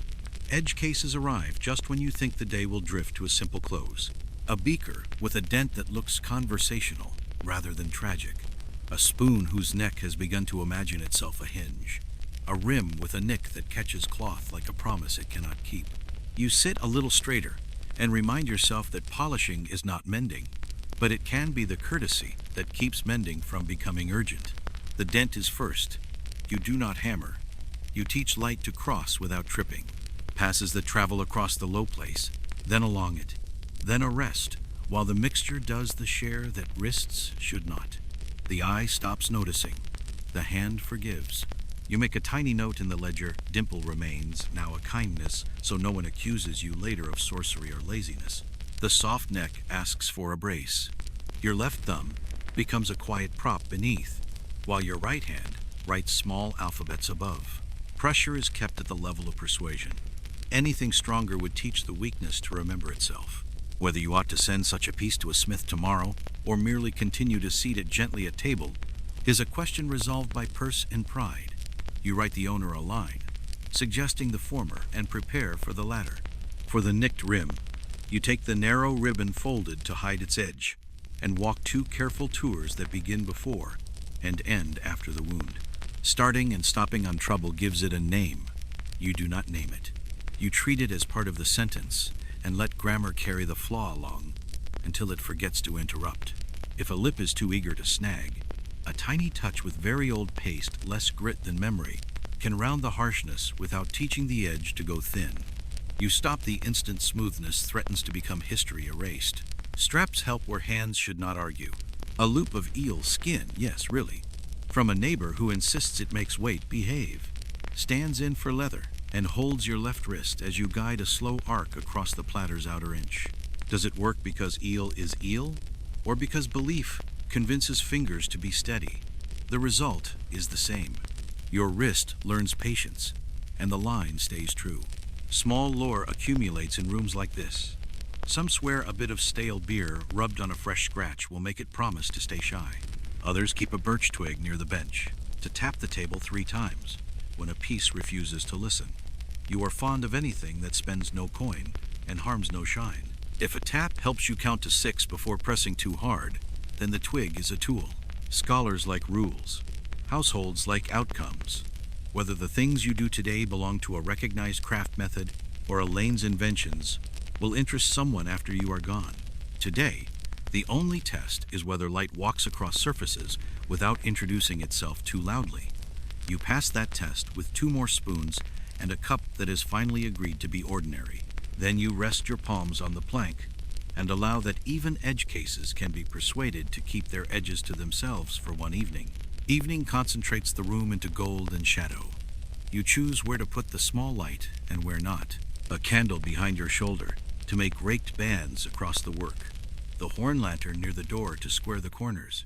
Nothing above the pieces that lesson is written in the ledger of soot. Trimmed wick, brief flame, a tin backplate to double glow without doubling trouble. Light is not brightness, it is direction. You turn the platter to let the band travel the inner slope and tell you in a single sentence whether streaks still believe in themselves. One shows faint as a rumor running from rim toward face. You answer with a pass that begins a hand's breadth before and ends after, then a second at a slight bias, and the rumor gives up without becoming a dialogue. You clap the finisher once to wake the weave, before it crosses a spoon bowl that has invited a fleck to settle. The fleck leaves without conversation. A breath sets a veil on a cup lip. The mist pulls even. The cup earns its place under the linen tent. The runner gets a damp square down the lane, and a single slow flourish from the goose wing. The hour asks you to move like someone organizing quiet, rather than chasing speed. Light placement in these lanes is habit and opinion. Some houses swear by oil lamps that flatter surfaces into a patient honesty. Some hold to small candles, and many, placed like chess pieces where shadow might argue. Drawings flatter rich rooms with glass and gilded reflectors. Ordinary walls own horn and thrift. You use both as if they were instruments in a small duet, one for truth sharp, one for truth kind. You rest between tasks by closing your eyes for 3 breaths and listening. The kettle's tiny clicks, the faint road, talk of shoes, the hiss of a wet log, remembering it is, unfortunately, a wet log. With eyes closed, you can see streaks you missed in places your hands want to hurry. You open them and confirm the imagination was correct this time. The platter's center receives a single bias pass and becomes the sort of silence you trust. Whether salted wicks or whispered charms against smoke actually persuade flame to keep its temper is a game neighbors will play until glass becomes cheap and everyone pretends they were modern all along. You trim, you place, you snuff in ash instead of air to prevent a final tantrum. That is enough religion for a room whose god is patience. The last task before true night. A final tour of the finished line with the warm finisher only. 2 feather strokes along each lip, one across the slope. A tiny squeak from the bowl when water admits it has no more business here. Under the tent, the pieces look like small hills in a quiet country. You refuse to admire them loudly. Praise is dust in its Sunday clothes. You leave the lantern's door open a finger width to cool on its peg, fold the finisher to put its damp faces inside, and sit a moment with your hands flat on the plank so your bones remember stillness. Outside, the street considers hush. Inside, the light you place stays where you told it to, and the darkness does not argue. You take this as a sign you have earned your sleep, though sleep is another ledger you do not get to balance. A ewer arrives at the last minute with the energy of a guest who believes being late is a personality. Tall neck, lip like a bird about to speak, hinge that size from honest work. The owner asks whether it can look like water lives in it, even when dry. You say yes with the quiet confidence of someone who has already made moons out of clouds today. Spouts are corridors for shadows. You wrap a wisp of linen around a goose quill, soft, narrow, interested in corners, and give it a breath of paste. Then blot it until enthusiasm becomes good manners. Taps inside the lip, not strokes, so grit does not walk where only light should travel. A fine dusk loosens. The floor behind it decides to be a shade brighter. The rim keeps its edge, without becoming something that complains to lips. The hinge collects old weather at both ends. You steady it under a padded finger and teach the knuckles to take a little shine, without eating the dart that proves they are knuckles. It is possible to overkindness a hinge until it rattles. You have done it once and will not do it again. You leave what the smith made and only erase what time added with poor taste. The belly bears a fingerprint drawn in grease, someone admired and confessed in the same gesture. 2 soft passes along, one across, and the confession returns to anonymity. On the shoulder, a faint ring of dried drip tries to be permanent. Warm water, a slow circle, and patience convince it to be history instead. A final pass with the finisher, breath warm, makes a small squeak that is not triumph and will do. Whether houses like yours owned ewers for nightly wash, or saved them for days when guests behaved like inventory scholars, will cheerfully argue from paintings that reported flattery as fact. You have seen wooden buckets with pride and silver ewers with dust. Today's belongs to someone who expects water to arrive in a handsome letter and not a plain note. You write the letter without making it shout. Quirks gather in your drawer and earn their keep. A narrow reed slit down the middle becomes a spring that holds a wisp and remembers curves. A thread tied under a lip guides one reluctant bead away from a belly that would otherwise brag. A scrap of clean, well-boiled wool so soft it forgets it used to be a sleeve serves for the last pass on the neck, when linen thinks it is finished, and you think it can be persuaded to reconsider. When you tilt the ewer to the window, the band of light runs from shoulder to base without stuttering. The spout shows a clean oval. The hinge catches day without glare. The belly keeps no fingerprints but your current one, which you erase before anyone gets the idea you are careless. The owner receives the piece with the look people give water on very hot days. Coins arrive with a clink that tells you bedtime is allowed. You set the quill to dry on the sill, unwind the wisp, and wash both in warm water until the basin carries away the last polite secrets. The runner gets a damp lane and the goose wing's closing breath. Under the tent, the line of spoons and cups looks like the gentle part of a river. You pass the ewer to its own small curtain and listen to the room make that low sound that happens when wood, cloth, and patience decide to end a conversation well. Night finishes the day you began before light knew your name. The pieces rest in their little tents, spoons holding squares of window that have turned to lantern, cups that keep tame skies, a platter that no longer tries to be the moon but might, if asked kindly, permit stars. You make the room the sort of orderly that looks accidental. Basins emptied and dried, cloths rinsed warm and hung where heat will teach them readiness and not brittleness, paste covered like porridge against flies and opinions. Storage is a compromise, as it has always been. Bed chest for winter, high shelf for summer, cupboard where eyes live for seasons when thieves are studies in optimism. You stow each bundle with its label names, marks, the mood of shine requested, and tie the twine crosses so they lie flat and quiet. The little bell inside the door rings when you tug the string, peas clattering like grateful mice. You close on that domestic music. Hands receive one last bead from the salve tin, rubbed into the places that worked and the places that argued. You pick the day's last rumor out of a finger with a needle loop and a promise, and catch it on a rag that belongs only to such admissions. The brick under the bench has grown dignified and tired. You thank it with your feet. Some tools you never paid for still do their jobs. You owe them bread and restraint. You open the ledger for the final lines. Coins are counted once and counted again. A name is written with its small debt, another with its paid, in the margin as neat as a held breath. Tomorrow's errands get a line, chalk, vinegar, thread, a strip of felt if the peddler keeps his word. A wax scrap is pinned where it should be. You close the book and set a weight on it that is not heavy enough to matter and just heavy enough to say, sleep. Uncertainties go to bed with you and do not demand answers now. Whether rain barrels cure more tarnish than they cause, whether forks will become ordinary, whether date letters will ever settle their tantrums so people in far centuries will nod and say, of course. You let those scholars of the future have their pleasure. You had your own. A line of pieces that forgot to be dull, a hinge that sighed less, a spout that learned to speak without spitting. The last act is always the simplest.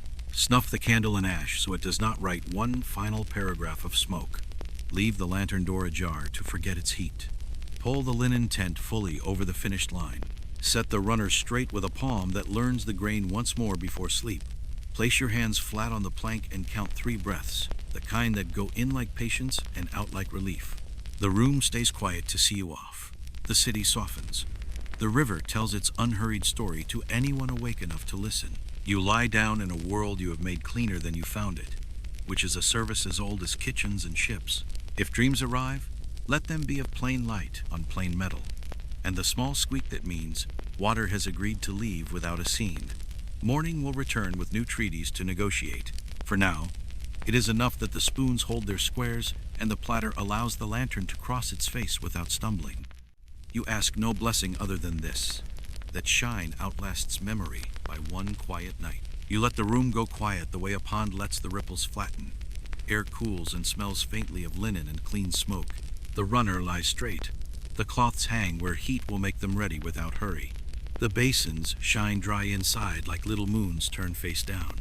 You place your palms on the table and feel grain under skin, a soft rise and fall that has kept you company all day. The spoons sleep in their tent, bowls up, each holding a small square of lantern that is more suggestion than light. The cups keep their tame skies. The big platter has forgotten its star and simply agrees to be a calm horizon.